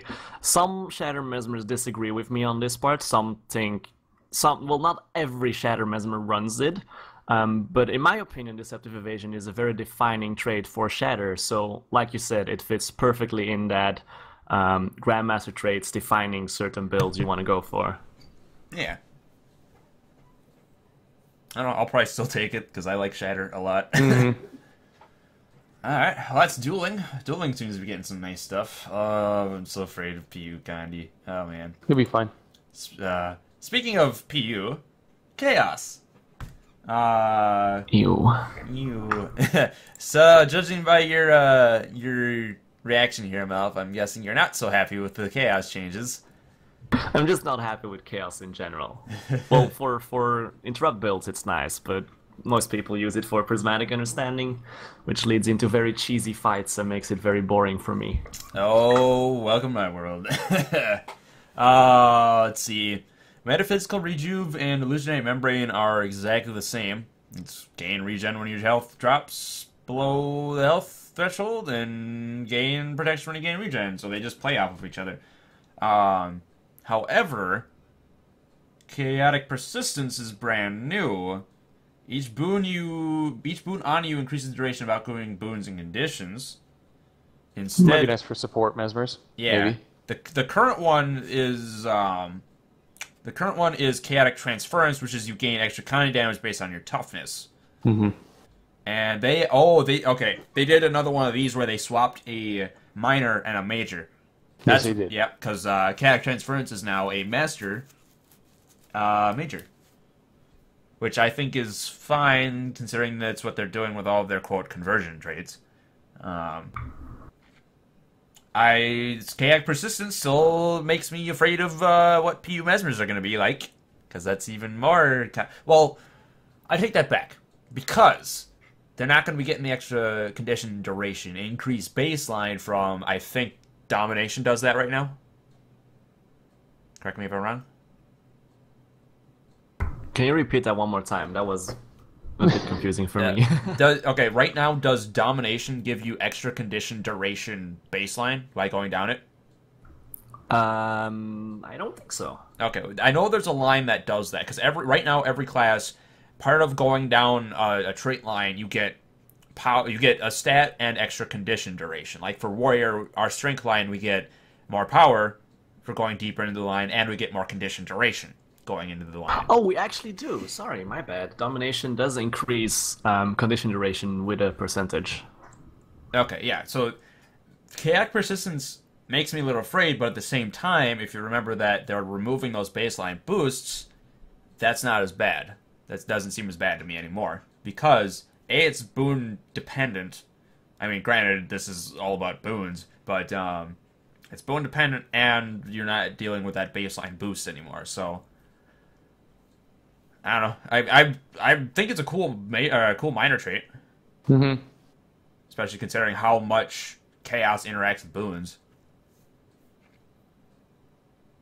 I agree, Yeah, so I think it you're makes right. sense, yeah. Absolutely. Alright. Well, add up majors. There's your falling damage trait. Yay. Same spot. Yay, those are dumb. Yay, those are dumb. Can we just skip that? I mean, honestly, that's dumb. I still think they should add something to it. That's what I mean. Yeah, it's by itself, it's just a horrific trait. Like any falling trait I see that isn't isn't death from above, I feel needs a buff. Well, just do what they did with the thief one, where whether you take fall damage or stealth, then something happens. Yeah. That would be nice. Yeah. What do you think, Melf? Well, you get the Chaos Storm when falling, though. Yeah, but it's only on falling damage. It doesn't give you any other perks. Yeah. Honestly, I only use this when I do jumping puzzles, because I'm horrible at jumping puzzles, so... Yeah, I just remove all my traits and take that one trait, so I survive. Yeah, but I mean, even, like, if you look at some of what the other classes have done, or what they're doing with some of the other classes' falling traits, they're adding something extra to it. Like, the Thief is getting an extra effect on their falling trait. I think the, Guardians, I think, are getting something as well on theirs. What's that? I don't remember. I think they are, but I don't know. For what, falling trait? Yeah, your falling trait. No, we're screwed too. Oh, I don't know. I think if they're gonna make these a choice, they should put something in there. Like, yeah, you're right. It's just nothing right now. Yeah, I don't know. I have arguably the best falling trait in the game. I'm happy with mine. I don't need anything extra added to it. But at the same time, I feel bad for other classes that don't get anything fancy or anything as amazing as Death from Above. So I want all the other classes to get some love on their falling trait, because Death from Above is amazing, and I want everyone else to have amazing falling traits. Call me silly, but that's how I see it. That's fair. Nothing wrong with that. Illusionary Defense is exactly the same. Yep. I think it's from a different trade line, or am I stupid? It's I think it's from the straight line, isn't it? It's from Chaos, yeah. I think so, I don't know. Yeah, it's from Chaos. Oh, sorry, I confused it with one from Inspiration, I think, where it's movement speed. Oh, yeah. I think I remember that one, too. So yeah, Illusionary Defense, exact same. Master Manipulation, this is same spot, but I think it's a merge. Yeah, I think this is a merge. It is a merge, yes, that is correct. Because, yeah, it's Master Manipulation, which is the recharge, and then there is... yeah, the mirror. Yeah, mirror on manipulation skill. Where does that come from? I'm not sure if it's a merge. It might be new. I couldn't find it yesterday, but Okay, yeah, I just might have overseen it. if you couldn't find it, yeah, I think that actually might be new. Because I don't remember seeing that anywhere. Yeah, that might be new. Again, it's that big counter against Rangers. Yeah. I think it's cool adding that. I mean, dropping a null field, boom, mirror. Dropping blinking, boom, mirror. What are some other ones? Feedback. Well, I mean, I don't know about feedback, but well, no, that's a glamour. And so is null field actually. Wait, yeah, those are glamours. What are manipulations? I know blink is a manipulation. Mirror image is a manipulation, I think. The reflect is one thing, but look at that recharge. 20% for every use manipulation skill, and I at least use 2 in my normal build already. Well, that's what it is now, though. That's what right now, Master Manipulation does 20% reduced recharge on manipulations, but that's all it does. Yeah, giving the reflect with it, like, it's just... I think this is a bit too strong of a trait to be in the ADEP 1. Because it's the mix of the reflect which is put into it, which is a counter against so many things. And then still the recharge 20% for every manipulation skill, that's crazy in my opinion. But I mean, it really depends on what manipulation skills are. I mean, I know Blink is one, but what are the other... I know there's 4 manipulation skills, and I'm trying to remember what they are. I think, isn't Mirror Image one? It's Arcane Thievery, Blink, Illusion of Life, and Mimic. Oh, I think this is fine on those. Like those are pretty niche. Other than Blink, those are all pretty niche, I would say. Well, there's a lot of people who run Arcane Thievery. Yeah, I don't, but like in general, there's a lot of people. So that is 40% cooldown reduction, which is quite a lot. Well, wait, it's we're looking at Master Manipulation, yeah, right? yeah. It's not What do like you mean 40%? Yeah, it's not a stacking No, reduction. it's not. It's just a flat 20% on all your manipulation skills. Yeah. Oh, sorry, I completely read that wrong. I read reduces on manipulation skill use. My bad. Lol. No. Oh, that'd No, be ridiculous. You could just run 3 and have 60%. That'd be awesome. Yeah, that would be crazy. That would be absolutely nuts. That would be cool, but that would also be crazy. Then you expect my reaction. Yeah. I mean that. Yeah, I could see that being broken and ridiculous. That'd be cool, but yeah, broken and ridiculous. But no, this is just flat reduction, and I think it's fine, especially the skills that are manipulations. I mean, they're fairly niche, other than Blink, and I mean even Blink is kind. You don't want to use it all the time, and I mean. That's nice for fighting rangers. It's nice for fighting thieves. It's nice for fighting, I don't know, kill shot warriors. Yeah, I think it's cool that they're adding that mirror in there. Spice up that reduction trait a bit more. I mean, granted, it's kind of the only one you would want to take, at least in PvP, unless you're running a Phantasm build, I guess. I don't know. I would pretty much default to this one. Other than maybe a Phantasm build.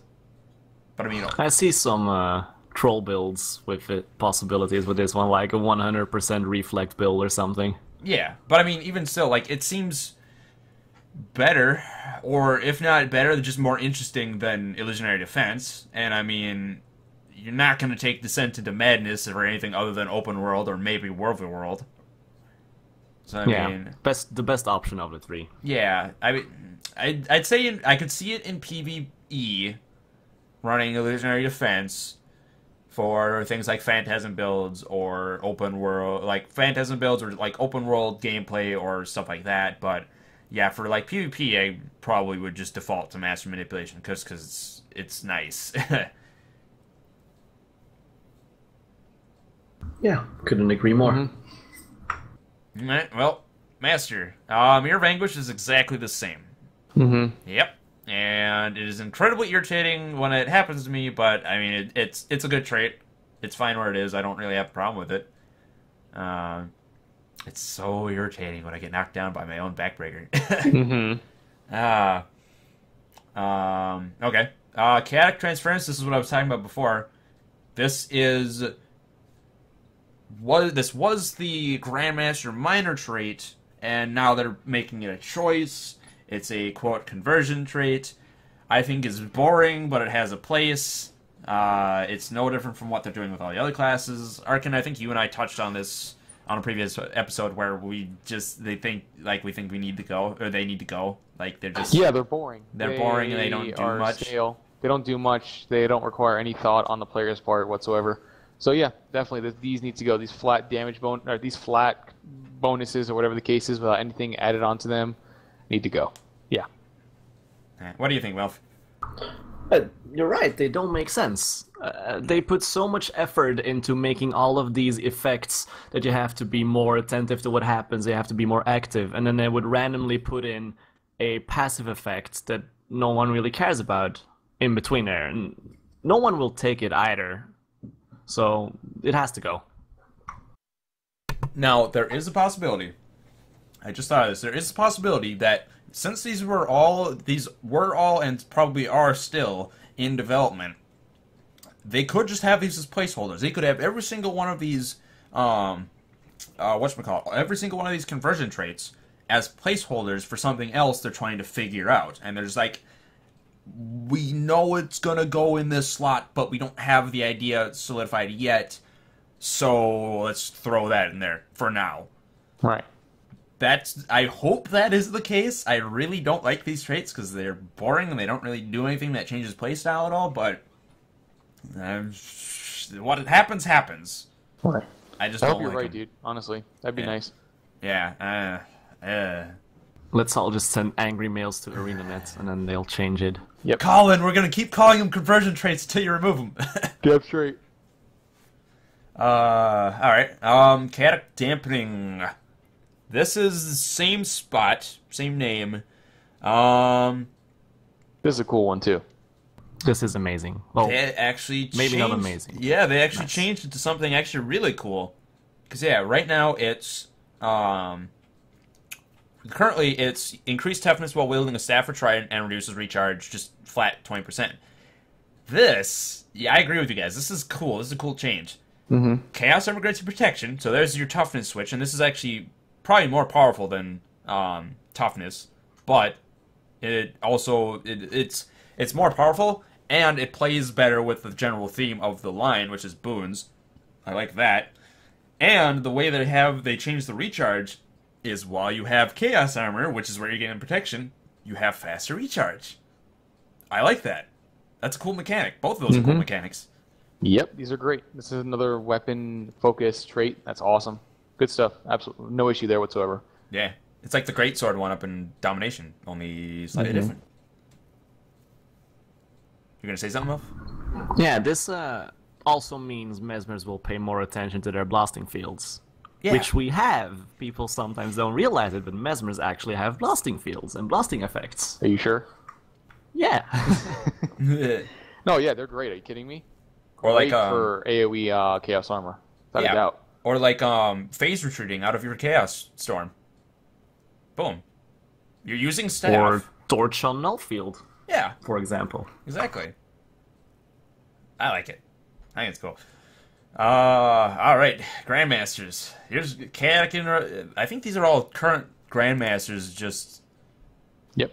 Yep, they're all same name, they're all same position, but I think they are getting some functionality changes. Let's see, Chaotic Interruption, currently, you immobilize foes when you interrupt them, and then you randomly apply Blind, Cripple, or Chill.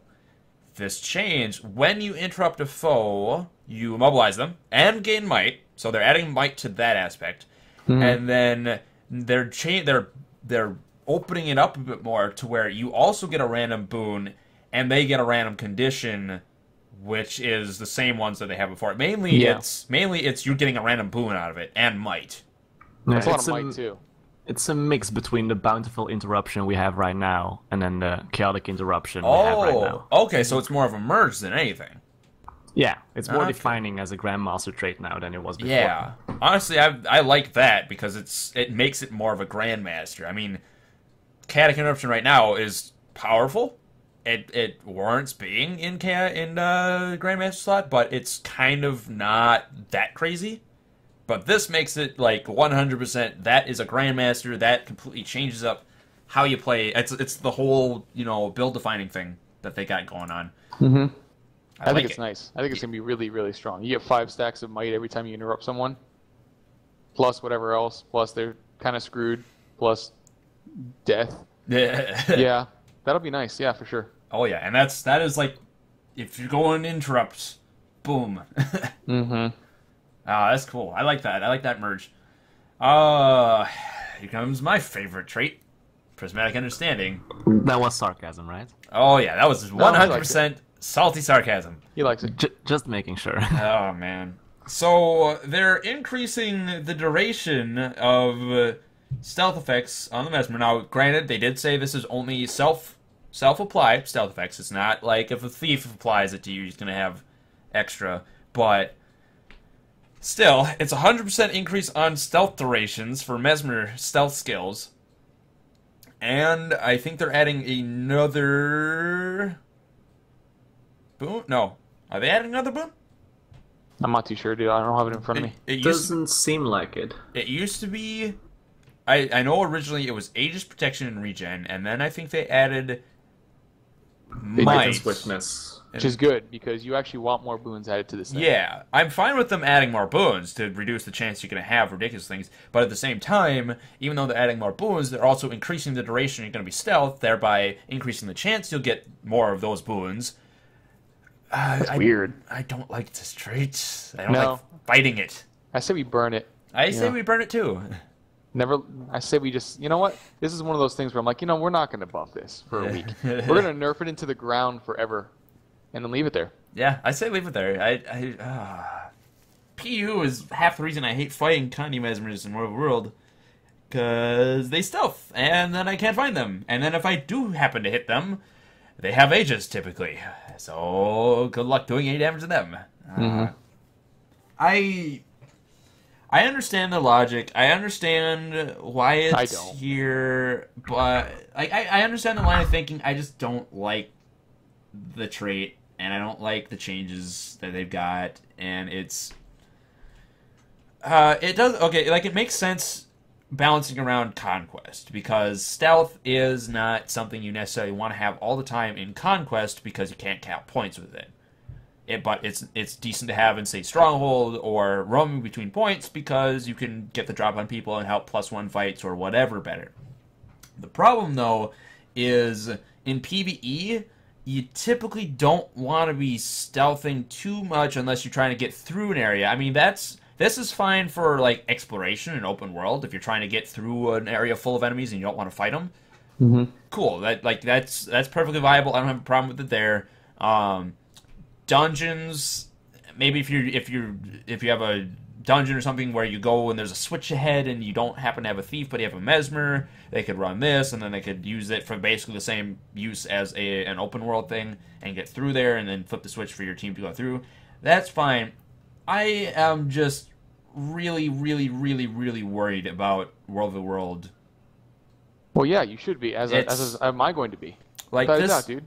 this like prismatic understanding is already really powerful, and really the only counter that you have to it is either the Mesmer themselves being bad, and you just have to you outskill them to the point where that counter is no longer an issue, or you run because you can't kill them. And they will eventually kill you through massive amounts of condition application.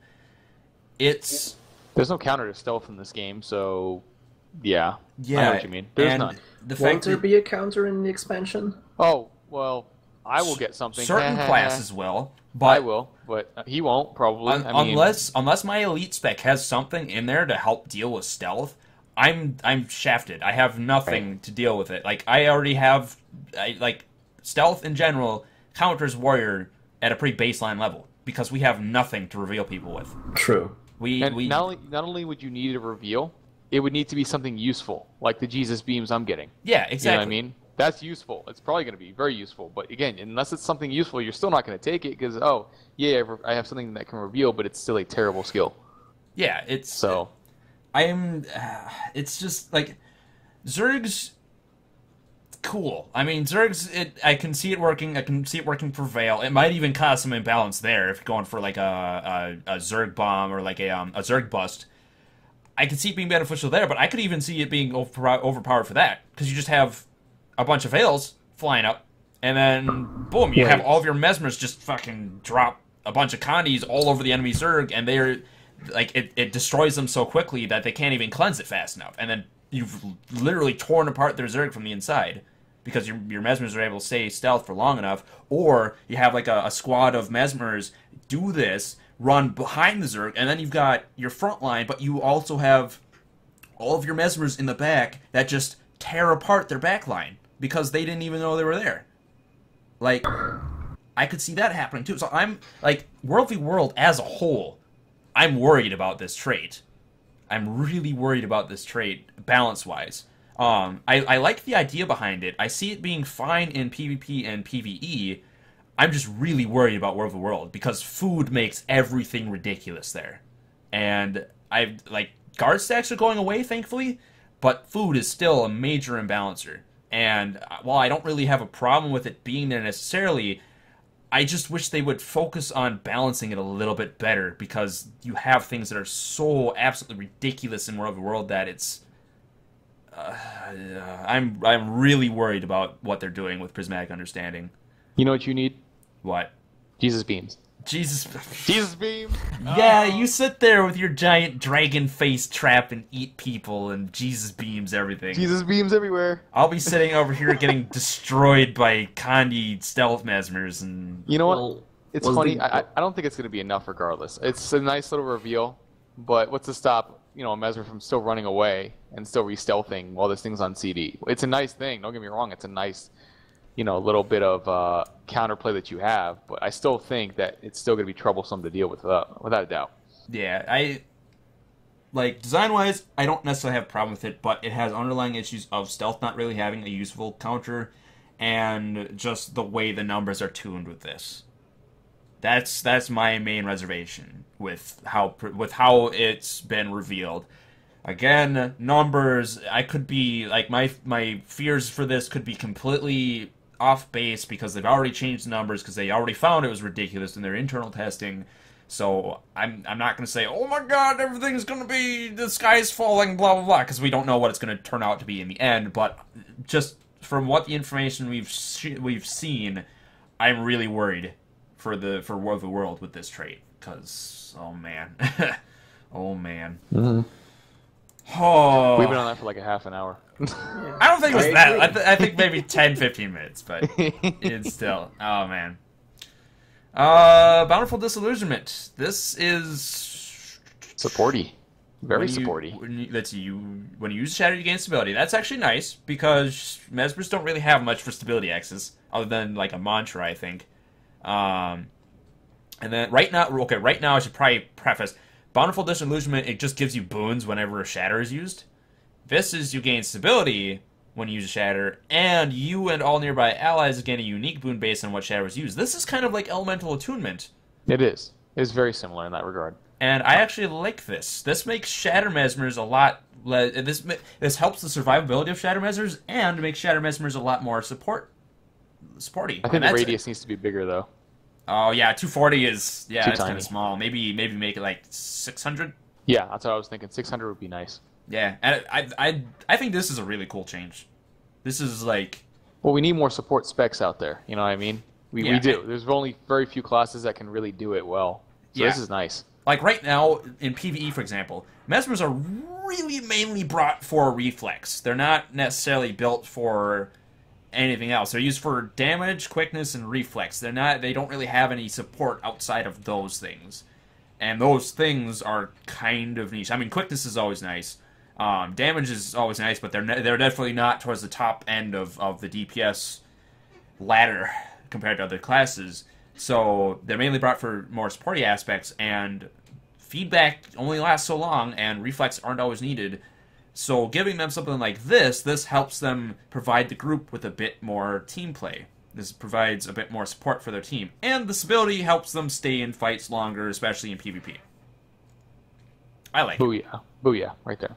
And it gives Shatter a build-defining trait in Chaos. I like it. Mm-hmm. What do you think, Malferian? I agree. I think it'll find its way maybe into guild groups or Zerg groups.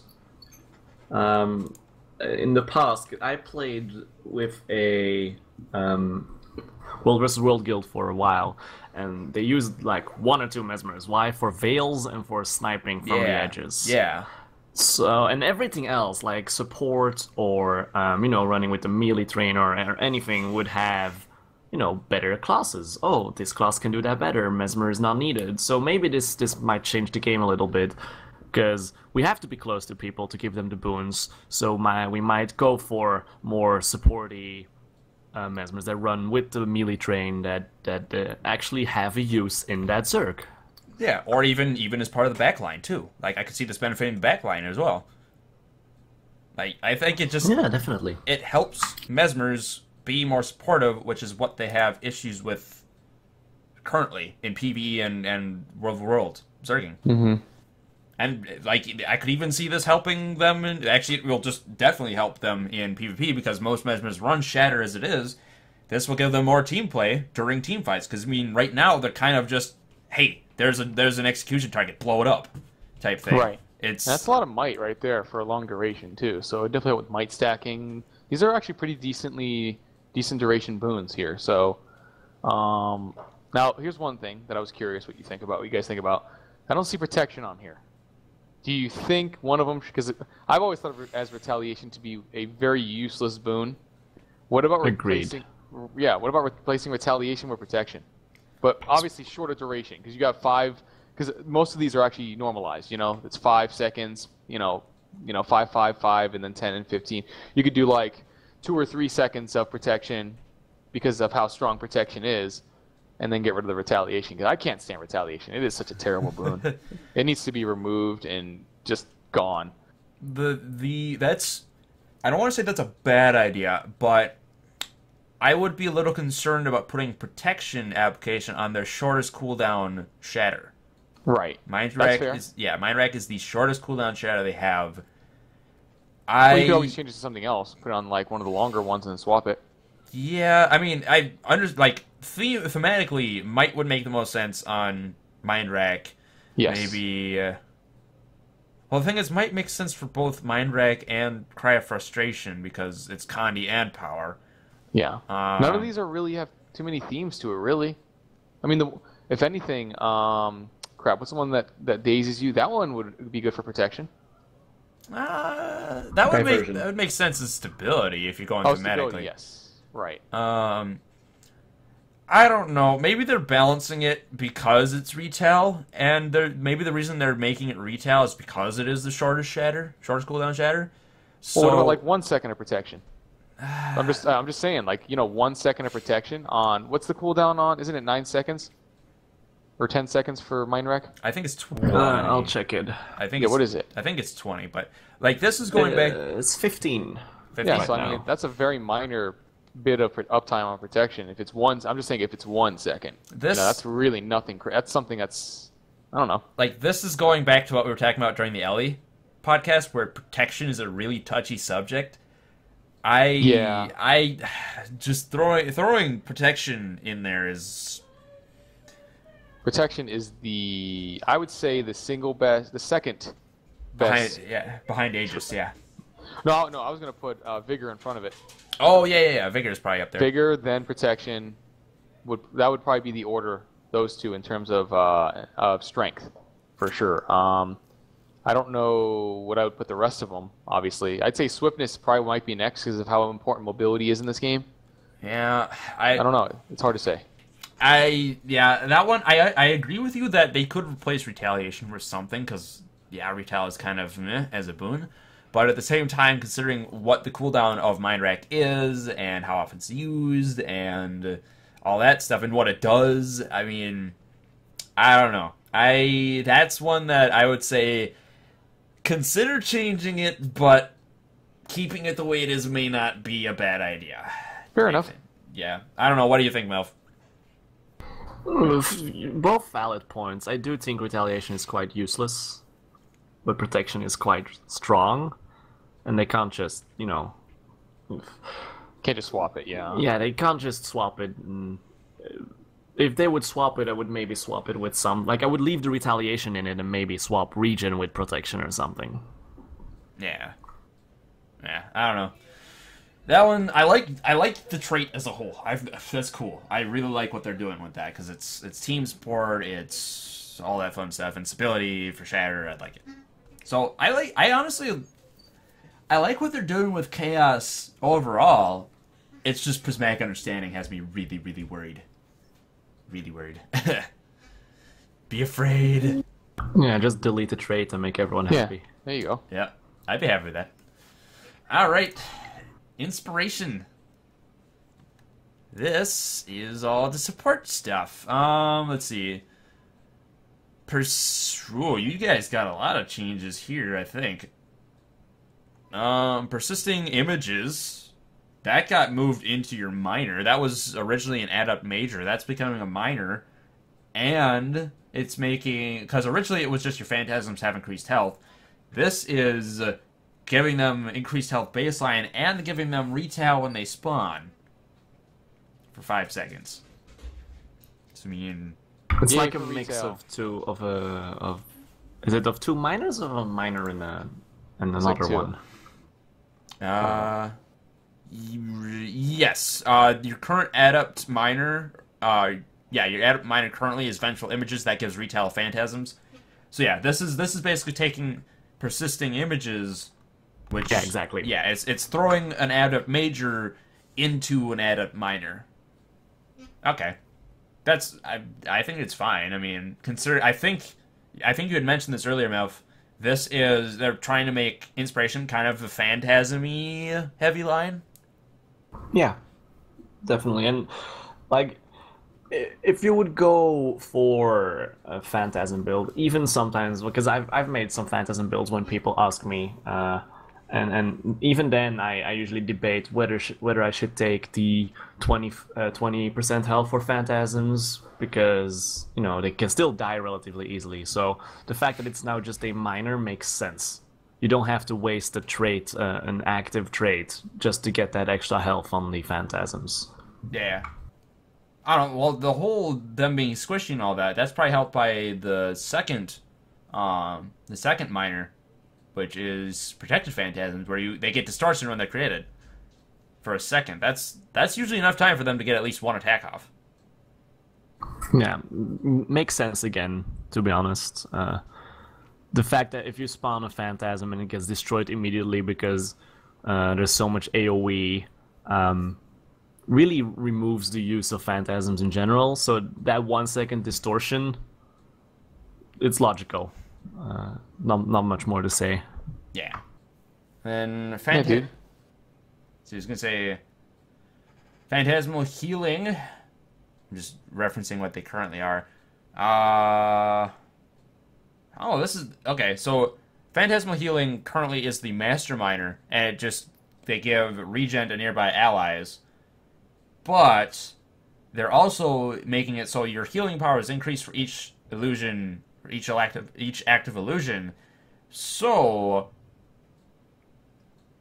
that's actually pretty neat.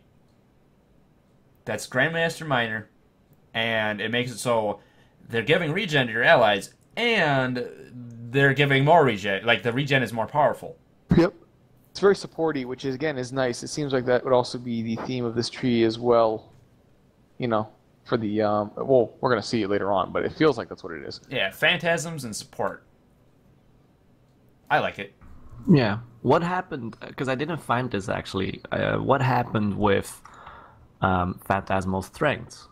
Because 15% is a lot of damage. I think they rolled that into baseline. Actually, yeah, there were a whole bunch of traits that were rolled into baseline. Here, let me find the original post because it had all of the baseline changes thrown in there, and I need to find this. Yeah, I just know of the blink and the persona and the elasticity, but I don't know about any other baselines. They did glamour recharge rate is reduced baseline. Here we go. Phantasmal damage boost is baseline. Manipulation range is baseline. Persona's baseline. Elasticity is baseline. And protective mantras is baseline. And phantasmal boost damage. And yeah, did you already say that? Yeah, that's the one as well. Okay. Yep. So you have 6 things that are now baseline, which Yep. is nice. Yep. So IP, IE, PM, phantasm boost, manipulation range, and glamorous.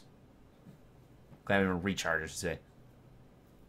Oh, also, Chaos Armor is being added to Trident somewhere, which ties in with that thing we were talking about earlier.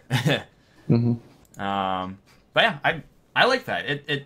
It's doing that duality thing that they're doing with a lot of other trait lines after these changes, where it's in the embodiment of the two themes of a line or of a spec into one thing. I like it.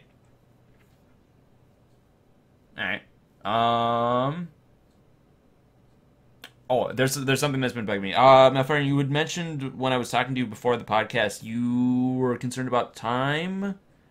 I have some more time. Go Okay. ahead. All right. I don't want you to feel rushed or like be in a time. Did you want crunch. to kind of speed through some of these, or? It's fine by me. I'll have my dad cry at a certain amount of a certain time, but besides that, I'm good. All right. Well, we can try and speed it up a little bit. Because we've already been going for like an hour and something ridiculous. A little bit. Okay. I'll try to speed it up. Feedback. That is. Oh wait, no, sorry. That's the skill. Medic's feedback. That is creating a feedback bubble when you revive an ally and your revive speed is increased. That looks like a merge between two of them. That maybe. Yeah, it's the original feedback, and then I'm not sure. I think it's just a buff. Actually, yeah, I think it is just a buff because I don't see anything in here that increases revive speed. Yeah, I think they just buffed. Just an addition? Yeah, they just added the 10% increased revive speed to Medic's feedback. Nice. Which, I mean, it's fine if you want to do support, and having those feedback bubbles is nice to have, especially like in a Zerg v Zerg situation or GVG situation. Reviving people, boom, got feedback bubbles. Mm-hmm. I like it. Good support change. Yeah, I can see guilds play around with this. Maybe even create some Mesmer parties or something. Yeah. The Ninja Medic Mesmers. It would be cool though. Well, I mean, Thieves already do it. I mean, Prismatic Understanding. There you go. Prismatic Understanding Ninja Medic Mesmers. That's a mouthful. Yes, it is. Mender's Purity, it looks like they're changing. That's gonna be nice. Let's see. Cast Power Cleanse when you use a healing skill. Heal allies around you when you finish preparing a mod. That's cool. Well, Right. see, now that depends on how that's utilized. Are you going to be removing the conditions before or after the heal's done? Because if it's before, then that's fine. If it's after, that's going to suck. Because if you have poison on you, it's not going to get rid of the poison. You know what I mean? So it needs to happen before. I would assume it's going to happen before because a lot of other skills do that. Right. Yeah, it's a mix Solid between it's a mix between restorative mantras we have right now and the original Mender's Purity, where Yeah. you remove comedies. Very Yeah. nice. This is Now- good. Now, the Power Cleanse use isn't going to proc the heal because it's when you finish preparing a mantra. So that's when you finish casting the initial stack. You're not necessarily going to get the synergy there. But I like this. I like that merge because it makes it so the mantras you've got, you don't have to split yourself as much to have that support with mantras. It's just right there for you. And you've still got Mender's Purity for your own sake and all that. I like it. Mm-hmm. Vigorous Revelation. Shattering Illusions grants vigor to nearby allies. I think this is yes, it is. This is exactly the same as it is right now. That looks nice. I think the radius is a little bit too small, but if I'm reading this correctly, and I'm thinking it's going to work the way I think it's going to work, each shatter will apply 5 seconds of vigor. Is that true? Because if that's true, that is a lot of vigor. It's a Shattering Illusions. I think. Is it one, like... I feel like it's one. If it's like... It's, you can get 4, dude. Imagine that. I don't know exactly. There like a year or so back, there was this whole nerf about vigor and mesmers, but I can't remember exactly. But yeah, it's exactly the same as what it used to be. So Yeah, I think this is when you use a shatter. it grants the vigor to allies. Because 5 seconds of vigor that's pretty decent. That's pretty powerful. Because like vigorous focus right now, that gives us the duration of our stance worth of vigor, and that maxes out at 8 seconds, and it's still powerful. Right. So it's not bad. Well, I take it back. It maxes out at 10 seconds if you have other traits, but I have a sneaking suspicion with how powerful vigor is and how much they're really focusing on vigor being as powerful as it is. I have a feeling this is only when you shatter, like when you actually do the shatter, not per illusion shattered. No, it's per shatter you do, so not per illusion. Okay, yeah, that's perfect. what I figured. There you go. Okay, it's still a good trait, especially considering it's an adept. I think it stacks up nicely with the other ones. I mean... Oh, and I remember what I meant was crits. There used to be no cooldown on the vigor on crits, or at least less cooldown, and they increased it to 10 seconds. Oh, God. Which I could see happening here as well. But then again, it is exactly the same, so I don't think they're going to put much attention to it. Yeah. But I like the adept trait choice. You have different flavors of support, and they're all useful. Master, Warden's feedback. This is your focus thing. This is, I'm guessing, a merge of all your focus stuff? The same thing, I think. Something got added, because usually when they have the double parentheses developer notes, it's something changed. No, it still reflects projectiles, and it's still it's the same reduced 20%. It's exactly the same. Huh, okay. Then I guess they put those... Maybe they're considering changing it. That's why they did that. Yeah, okay. Alright. Warren's feedback didn't change. Or isn't changing. According to this, anyway. Alright. Restorative illusions heal small amount when you shatter illusions. I don't know about small. That used to be a GM in that tree. It's now a master. Yes, exactly. So they just bumped it down a tier. Same healing, it looks like, though. Yeah. It's not bad by any means. No, it's not bad at all. It's not bad for, supportive mesmers. Yeah, I don't really have an issue with it. Being there or where it is or what it does. Compounding celerity, move fast. Here's this movement speed one. And swiftness whenever an illusion shatters. Compounding celerity right now is just moving faster. Okay, I like this because this makes it so you're not necessarily... Well, I don't know. It's only a second of swiftness, though. Again, numbers. Yeah. Numbers could change, but... I don't know. I think it's neat that they're adding the swiftness to it when the illusion shatters, because this is both when you shatter it and when it's killed, I would assume, by the wording of that. But I don't think that's how it's going to work. no, whatever. But I don't know. It's not enough swiftness, I don't think. And not to mention, I would assume the other two choices might be better overall for supportive effectiveness. Yeah, I almost feel like, if you're using a focus, you'd want to take Warden's feedback, and if you're... Well, here's the thing. I would run it with a Phantasm build, to be honest. Yeah, the kiting possibilities. Actually, yeah, you have a good point, because you want to keep Phantasms alive longer, so you would have that 30% movement speed more. And then shattering them, you would get something out of it. Okay, and that's a very good point. That actually, I wasn't even thinking that, because I was about to say restorative illusions and compounding celerity kind of compete with each other because they're both shatter stuff. Mm-hmm. But that's actually a really good point, Malf, with the fact that Phantasm builds, you want your Phantasms up a lot more, which means you'll have that base movement speed increase up more often. But at the same time, when you have to shatter them or they die, this is the thing.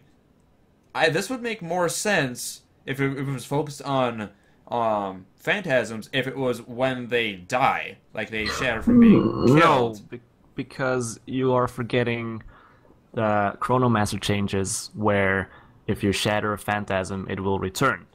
Oh, right. Which this opens up a lot of possibilities. Right. Again, this is why we have you here. Exactly. This is why we have you on the cast today, because I didn't even remember that. So yeah, no, that's a trait that's gonna come up with the Chronomancer trait line. Yeah, all right. I still feel like that swiftness is a little too short, though.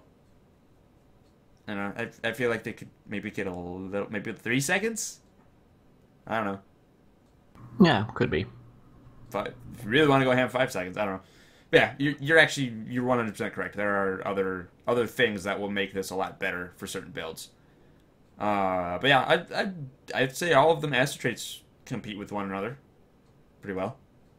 Yeah, I definitely see a, because right now there's not really anything around existing like that. I definitely see a Shatter Phantasm hybrid coming up, Yeah. which like it's different from your standard Shatter. It's not going to be pure burst. It's going to be like a mix in between. It could be really cool. Although, actually, I just remembered something regarding Chronomancer. You guys get, as your Grandmaster Minor, you get a flat 25% movement boost. True. So, I don't know if that stacks or not. No, it doesn't. Yours will be a maximum of 33. Just like Yeah. protection.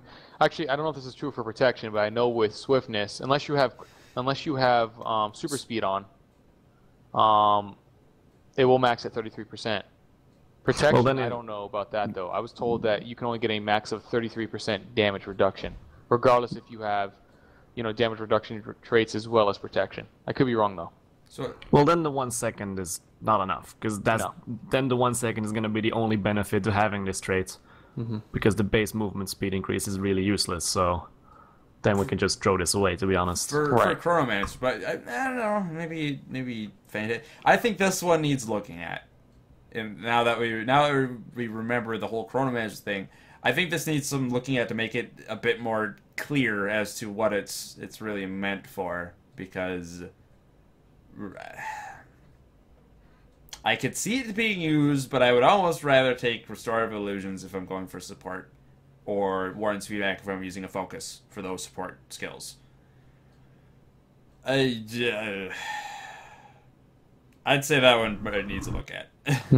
Yeah. It really depends on what build you go, because focus is a weapon that isn't used that much in PvP, so that's more for the PvE side of things, and then the illusions is actually only if you really go for shatter. But then again, it could also be really useful if you need to save yourself and you need a distortion, together with the fact that you have illusionary persona is baseline. So I think I would go for the illusions actually over the compounding celerity. Yeah. I don't know. Something about compounding celerity isn't quite right. I don't know. Anyway, Grandmasters. Shattered conditions. Using a shatter skill removes conditions from you and allies around you. That's a nice support, and I think that's exactly how it is now. But, I believe so. and that's, I don't see a problem with it because it's strong. It's pretty defiant. I mean, it's a shatter skill, a shatter trait. I think it's fine. 600 radius. That's pretty damn nice. Exactly what we needed. Yeah, for sure. I'll take it. Let's see. Illusionary Inspiration. Did you have something to say on shatter Yeah, conditions? it's the same as it is right now, but it's actually going to be more useful with the expansion because, as we spoke about, possibilities of having a more supporty Mesmer. So this trait line will actually be chosen by those support Mesmers. So Yeah. this is actually amazing now, because now it will actually have a use, that trait to be there. Yeah, you're very right. It's a very appealing trait now that support Mesmer will become more appealing. This will become a more appealing trait. Ba-dum. All the fun. Damn straight. Let's see. Illusionary Inspiration. This looks like a brand new one. Whenever you summon a phantasm, cast Signet of Inspiration. Hey. So this basically makes it so you can use your phantasms as a strategic boon spreading skill, as strategic boon spreading skills. I don't think that Signet cooldown will exist because it I says hope not. whenever you summon phantasm, cast it. I would assume they would not have that cooldown there because of the fact that it's a Grandmaster and the wording seems it's very specific to whenever you summon Phantasm, not when it's not included. Whatever. I have a feeling it won't have a cooldown, but this is cool. This is another one of those build defining, changing the way you play traits, because you can say if you're running a Chaos Inspiration Mesmer, you can be or I just thought of something. A Chaos Inspiration Chronomancer, Alacrity, Phantasm spreading that Alacrity out. Could Or not- work, If yeah. it Good for if it would supportiveness, work, yeah. Oh, wait, no, if sorry. it would. Sorry. Go ahead. I was going to say, I forgot. Alacrity is not a boon. Alacrity is not a boon. Quickness. Spreading quickness around. How about that? Is that a boon? Yes, quickness Yeah, will be now a it boon. is. Oh, it's I- gonna turn into a boon. Yeah, alacrity is not a boon. I forget. I got a little excited there. But, no, quickness. Quickness you could do this with. But yeah, just stuff like that. Spreading boons around strategically. If it would work together with the previously mentioned Shatter and then your Phantasm's Resummon, that would be quite amazing, actually. So then you have double the summons if you also use a Shatter, which is extra damage or extra effects. Because the Shattering also gives extra boons, Yeah. which makes you just a boon spamming god. Yeah, more support. Which is what this line is all. This is actually just like Phantasmal Healing. It's taking the two themes of the line and putting them into one trait and one embodiment, and that's cool. Like I really like this implementation. I assume and I would hope that they make it so it doesn't have cooldown, because this would just be fun. This would just be a fun trait to have. I have some bad news for you, though. What? What if they combine it with Prismatic? Do it. Yeah, what if they do it with PU? That I probably wouldn't mind because it would force them into using phantasms, which means they wouldn't necessarily be able to summon clones as much, which means they wouldn't necessarily be able to apply as many conditions, so I wouldn't necessarily have a problem with that. They'll just be unkillable and annoying. Yeah, I'm fine with unkillable and annoying things because then I know it's not worth my time ever and I don't have to deal with it. But right now, sometimes I'm like, hey, I have a chance of killing this PU Mesmer, and then I realize about 10 seconds in that I made a horrible mistake. So, I don't know. If they combine it with Prismatic Understanding, I probably wouldn't mind as much. It would be annoying. Right. Alright. Temporal Enchanter. This was a master trait that moved up. And Glamours last longer. The original effect was Glamours last longer, which is pretty good. I mean, null field feedback lasting longer, that's pretty nice. But now, whenever an ally enters or exits a Glamour, they gain super speed for a second. I think it's pretty It's cool. nice, It's but pretty cool. I think the Illusionary Inspiration might be better though. Yeah, That one seems way too niche. It does. It's cool, but yeah, I agree. It does seem kind of too specific, or it just doesn't seem like it does enough compared to Shattered Conditions and Illusionary Inspiration. I don't know. What do you think, Belf? What do you think on that? I agree. It doesn't, like... It could have some funny effects, like for shattering quicker and spreading more boons, but... I don't think it's that important to trait. Yeah, it could probably use something special added, something neat, something more glamorous, you could say. I'll see myself out. All right, last one, illusions. Rye Guy says something very interesting though. Super speed portals. Super speed portals. Super speed portals. I didn't think about that one. That's actually pretty cool. Super speed portals. Super speed For portals Zerg off. fights. Super speed portals off a cliff. Do it. Lemmings. Taking troll lemming commanders, leading Zergs off cliffs to the next level. Do it. I love that. But no, that actually is a good point. Like, that actually has a lot of practical use for portaling and whatnot. So, I'd be down for that. Yeah, imagine. Wait, 1 second. Veil, is that a glamour skill or is that a manipulation skill? Ooh, didn't you say manipulation was Thievery, Mimic, Illusionary of Life, and Blink? Well, imagine if every person going through the veil of a Zerg, and then they storm into another Zerg and they just rip them to pieces. Veil is a glamour. Yeah, that would happen. That is a big thing. That is a thing. That ties into my worry about prismatic understanding. Nightmares. Nightmares. They're gonna prismatic understanding Connie Mesmer is gonna take over the world. All right. Well, still, I don't know. Maybe it's one of those traits that looks weak right now. Temporal Enchanter. It looks weak right now, but in practice, it's actually really powerful. I think that's one we'll have to wait and see on. Honestly, what do you guys think? Numbers, dude.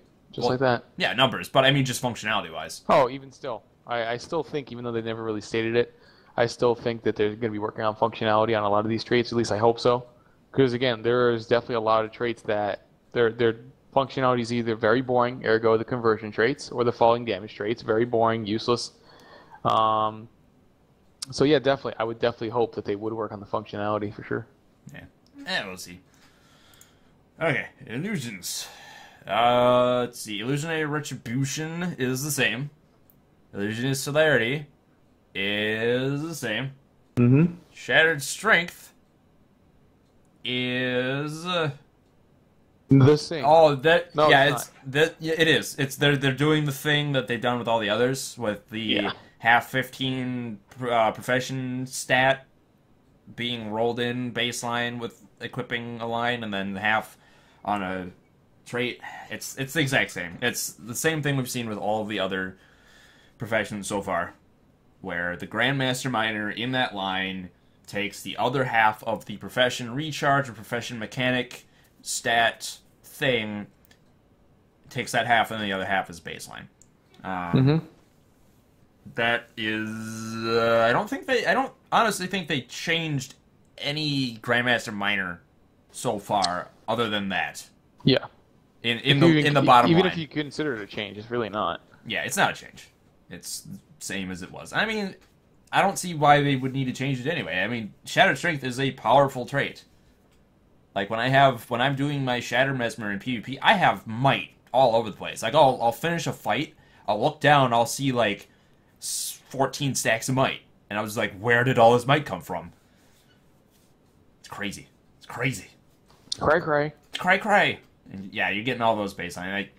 Illusions is a powerful line as it is. I mean, I don't see why they would need to change it. And remember, Illusionary Persona, which was originally Grandmaster Major in this trait line, is now baseline, as well as Illusionary Plasticity, which I think is a Master Major. Yeah. It is. Yeah. Yep. Master. Those are both becoming baseline. Alright, Adepts. Compounding Power. Not changed. That has not changed. Nope. That's the flip of illusionary defenses. I think the one that get reduced damage. The reduced damage taken for each illusion in the world. Persistence of Memory is brand new. Yeah, it's a new one. Shattering Phantasm recharges all phantasms by a small amount. I like that. That's cool. Especially with the the Chronomancer trait that gives you a second life on phantasms. Yeah, it could be cool, but for Shatter builds, if I would go Chronomancer Shatter, this would probably be the trait line to go, so it's not much of a use for me. But if you would go for a Phantasm Shatter hybrid, I would probably keep this trait line, so then it can be really interesting. Yeah, this ties in with the thing you've been saying so far, which is you're seeing Shatter Phantasm hybrids kind of coming into their own after these changes. Yeah, it's a very big possibility that they'll make such builds. I think it's cool. I think the mechanic is just cool. All right. The Pledge. This is also brand new, looks like. No. No? Oh, merge This trade. is from Cleansing Conflagration from Domination trade line. And then instead of having a base cooldown reduction by 20%, they have it that you reduce while you are in stealth. Ah, okay. It's a slight nerf in numbers-wise. But it is really cool for me as a for a non-Chronomancer Shatter build, because right now I'm always debating Shattered Concentration or Cleansing Conflagration, because it's so good to have those con removals to get out of snares and to have, you know, the extra stealth and stuff. And now, if you don't go for Chronomancer, you can just take both of those, which is really nice. Yeah. I suppose the name changes because they're moving it down to a completely different line, and they wanted a complete... I don't know. I think it's because it's I merged. think you might have that read wrong with the pledge with the reduction. It is a nerf, but I think what they mean by that is the reduced recharge is per tick that you're in stealth. I'm pretty sure. Yeah, I think so too. But still a nerf. I had this conversation with someone on my stream, and apparently they counted it out, and it is a slight nerf on the fair enough. on the reduction. But even still, I like the spread they've got here. We've got one for like Phantasm builds in general, or at least ones where you have a lot of illusions out at any given time. So either Shatter or Phantasm. Then you've got one that is, again, it's kind of, you have two different ways of benefiting yourself for having a lot of illusions in the world, between compounded power and persistence of memory, and then the pledges for the stealth heavy builds. I like that spread. Yeah, I like that it makes more sense to put it in this straight line. Yeah. Especially because Torch is actually a really Condi heavy weapon. So it makes more sense to put it in the Condi trade line and not in the power trade line. Yeah. Or at least a trait line that has more to do with Condis than the power line. Yeah, and right now it is increased in Condi damage, but that will be taken away, of course.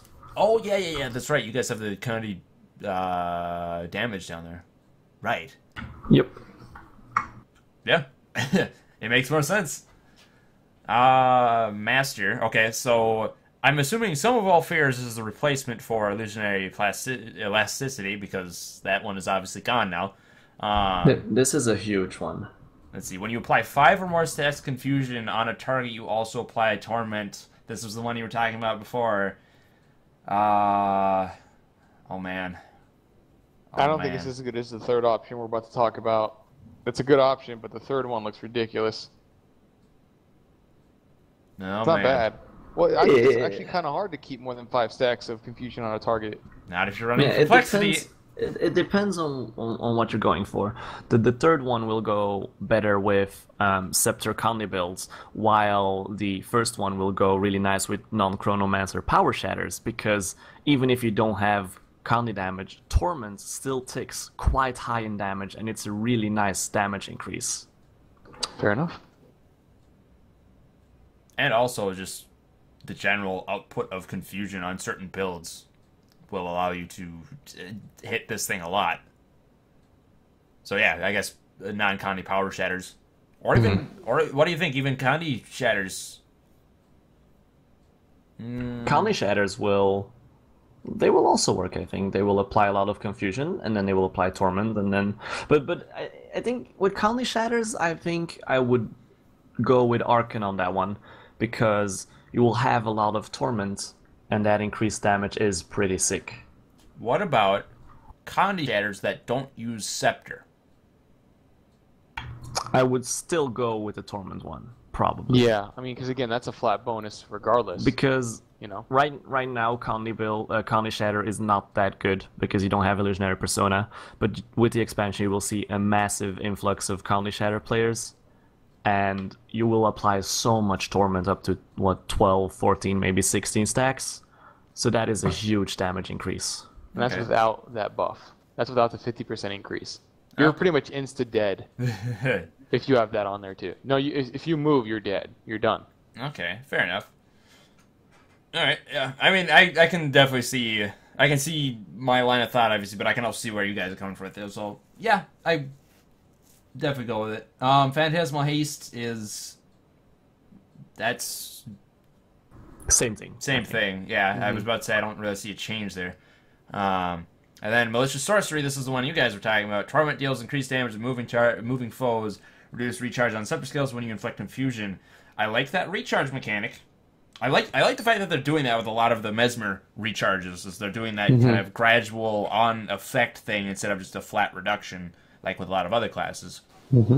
And yeah, Torment doing again numbers, but with this balance, 50% more damage when they're moving. That's massive. That's dude. massive, especially for a Connie build. It's gonna be nerfed. Man, It's gonna be nerfed. I mean, that's Dude, even at 25%, that would be ridiculous. You know what I I mean? would probably, I would even take it at 20-25%. Yeah. PU Connie messages can take over the world. They are. Oh It's fine. man. Let them have it. All right, Grandmasters. Blinding Befuddlement. I think it's a no, it's not. It's a master right now. It's So, this will be perfect with Conley Shatter. Even more. this is actually a merge trait. This is a merge between a master and an adept. One increases the confusion duration, the other applies confusion on blind. Yep. The And- blinding dissipation. So that's going to work really well. Yeah, imagine you have Blinds on Shatter, and then you have Torment on Shatter, and you have Confusion on Shatter. So Conley Shatter will be ridiculously strong right now. The cascading Death Condi builds. Oh man. Yeah, we're all screwed. It's like Necro all over again. It's like Reaper all over again. Oh man. Mesmers, you're already hard to fight. Making my life even harder. Poor warrior. Poor warrior. And now you can't even run away from the Mesmer because of all the Torment stacks. Yep. And our heal sig's getting nerfed again, so it's not like we'll just be able to shrug it off.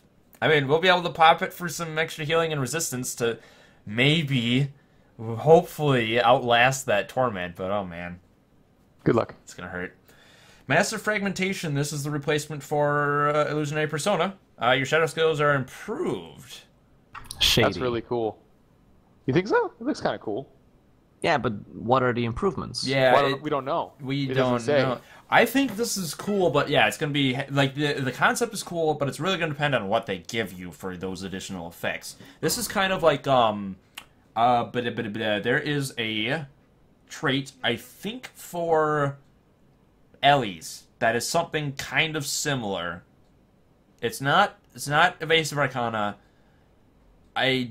Lingering Elements. I think this is kind of like Lingering Elements, where it gives you some sort of boost. No, wait, no. Lingering Elements is That's you not retain. it either. No, Lingering Elements is you retain the boosts of an attunement shortly after leaving. So not that. It's not Elemental Attunement either. There's some trait. Maybe it is Elemental Attunement. There's something where you gain something extra fancy on your Professional Mechanic when switching to it. But what is it gonna be? Is it gonna be just more damage? Is it gonna be extra effects? Like, we really know nothing about this right now. Yeah, I think it's cool, and I have a feeling they're gonna try and make it interesting because it is a Grandmaster. I think the reason why they didn't really show it off was because they weren't done with it. That's my guess. I depending on what those effects are, that's going to kind of change how this ends up. But I have a feeling that they'll make it something cool. They'll make each one cool. Because I mean, Confusion and Might on your main damage shatter as their example there. That's cool. That's useful. That's effective. So I mean, that one we'll have to wait on it, see what it ends up being. But I think it's fine as a Grandmaster. Completely augmenting your class mechanic baseline. I'm down. It could provide a fun alternative to Chronomancer, and if you still want to go for like a Shatter build, like standard Shatter. Yeah. All right, and Maim the Dissolution. This one is this was actually your new one back in that April feature pack. Yep. Enemies hit by shatter skills are inflicted with torment. The same. Same thing. Except, remember, you put that with Malicious Sorcery. Like, I'm on my Mesmer right now. I'm full Conti damage. And when you move, you're taking... This looks like it's ridiculous. You're taking 2,000 damage a second. Oh. I mean, when you move. That's with and 2 stacks. What are you Don't forget, you that? don't have to change this out anymore for Illusionary Persona. Yep. So, and that's just 2 stacks, dude. That's 2 stacks of Torment. Now, again, it's going to be 3,000 damage with Malicious Sorcery. Every time you move. What are you testing that on? I have the tooltip right now. It specifically says enemies hit by shatter skills are inflicted with torment. It's 2 stacks of torment. And then it even says in the parentheses here, 1,000 damage, 1,094 damage when you don't move, 2,187 damage if moving. What's the duration though? 7 seconds. That's the total over 7 seconds. It's not gonna be that per tick. Oh, that's what I mean. I'm sorry. Yeah, you're right. My bad. I want to say over 7 seconds. I say go. Still OP. There's a golem that runs around in Heart of the Mists. What's that? Yeah. Use it on him. But even still, you're looking at 3,000 damage. Assuming no cleanse, but yeah, that's yes. Man, that's it's pain. I got that wrong. It wasn't per second. It was per duration. Thank you for. Trust me, if you saw some of the numbers on warrior condies when fully condied out, you would probably cry a little bit because pin down in a fully condi built warrior does well over 21,000. Just pin down 6 stacks. Wonderful. Yeah, that's if you are fully condi built and you let the entire bleed time out, like the entire duration is at least 21k. Hmm. Huh. Let's see, but yeah, that's cool though. That gives condi Mesmers another. It gives them an option. It is something for them to go for instead of necessarily. Well, I don't.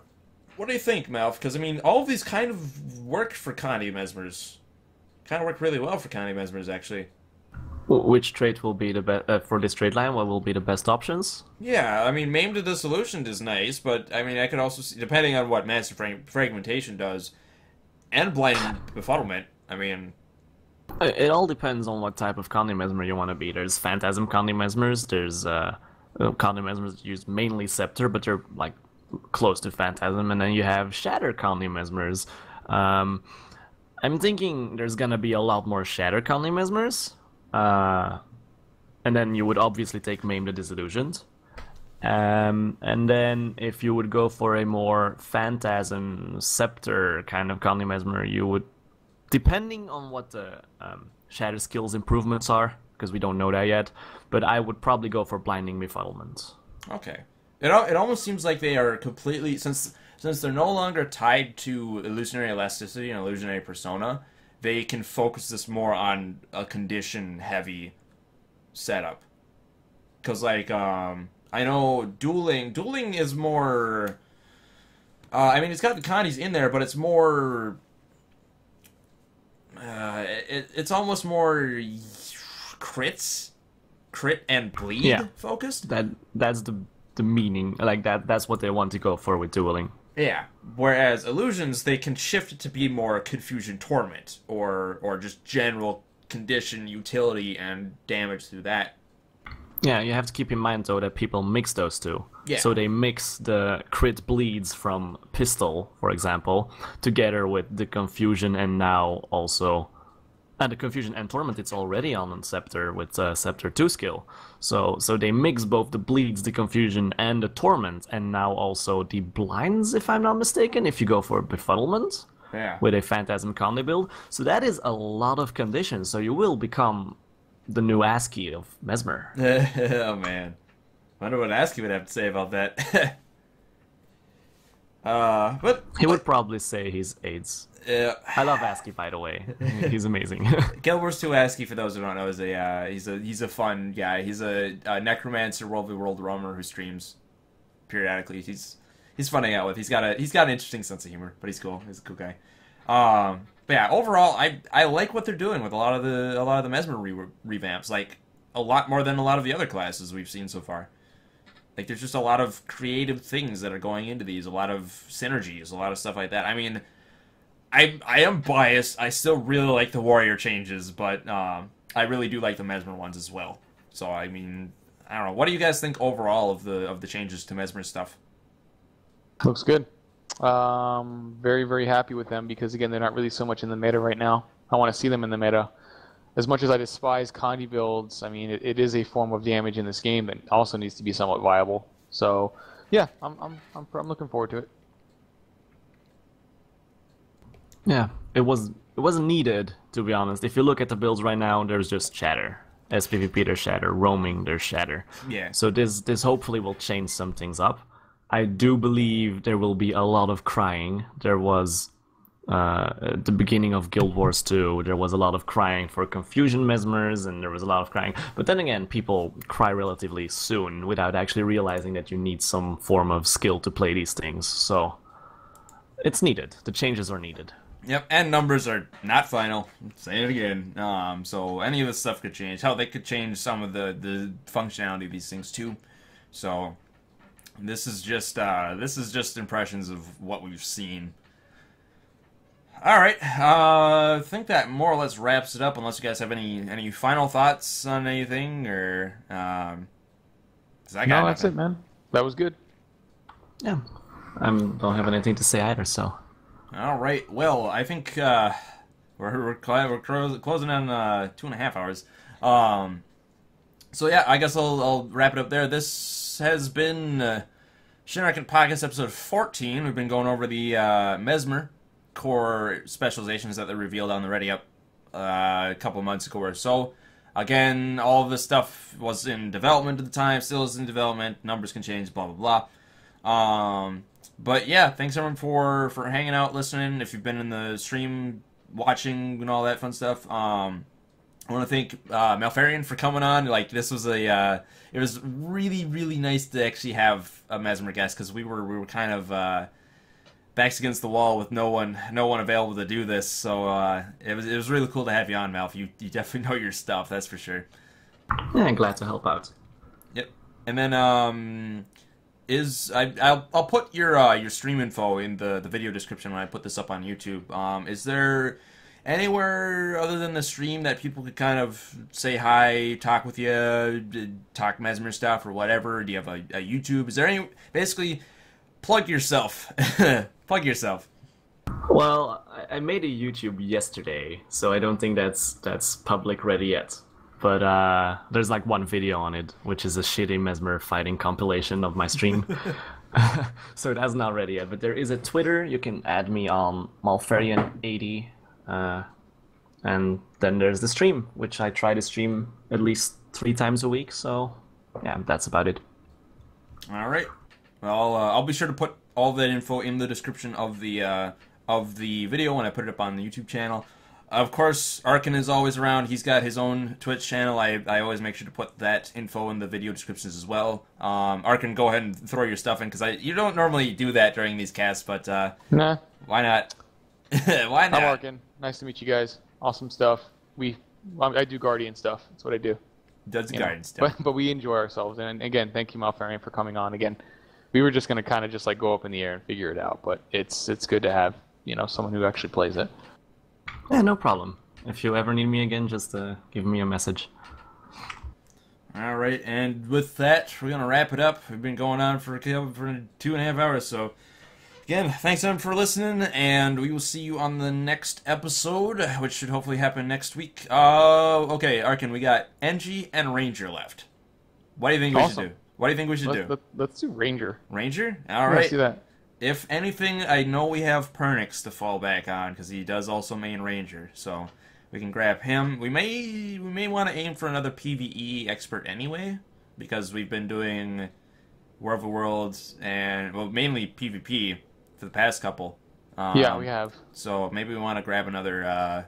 You can always ask Gladimer. Yeah, we could grab Glad, but he's mainly War of the Worlds, so. Well, we'll definitely look around. We'll definitely see who is open to doing it. But I know we have a fallback with Pernix, if anything, for a Ranger PvE expert. So we'll look around. I'm curious. Does Brazil do anything with Ranger? For some reason, whenever I think of Brazil, I think of Ranger main. I know he does Necro though. You guys know it all? Not a clue. No clue. Okay, I'll bug Nike about it or something. I don't know. I always associate Brazil and Ranger for some reason. But yeah, we'll look around. We'll do Ranger next week, and that will be that. So thanks everyone for listening, and we will catch you next time. See ya. Bye.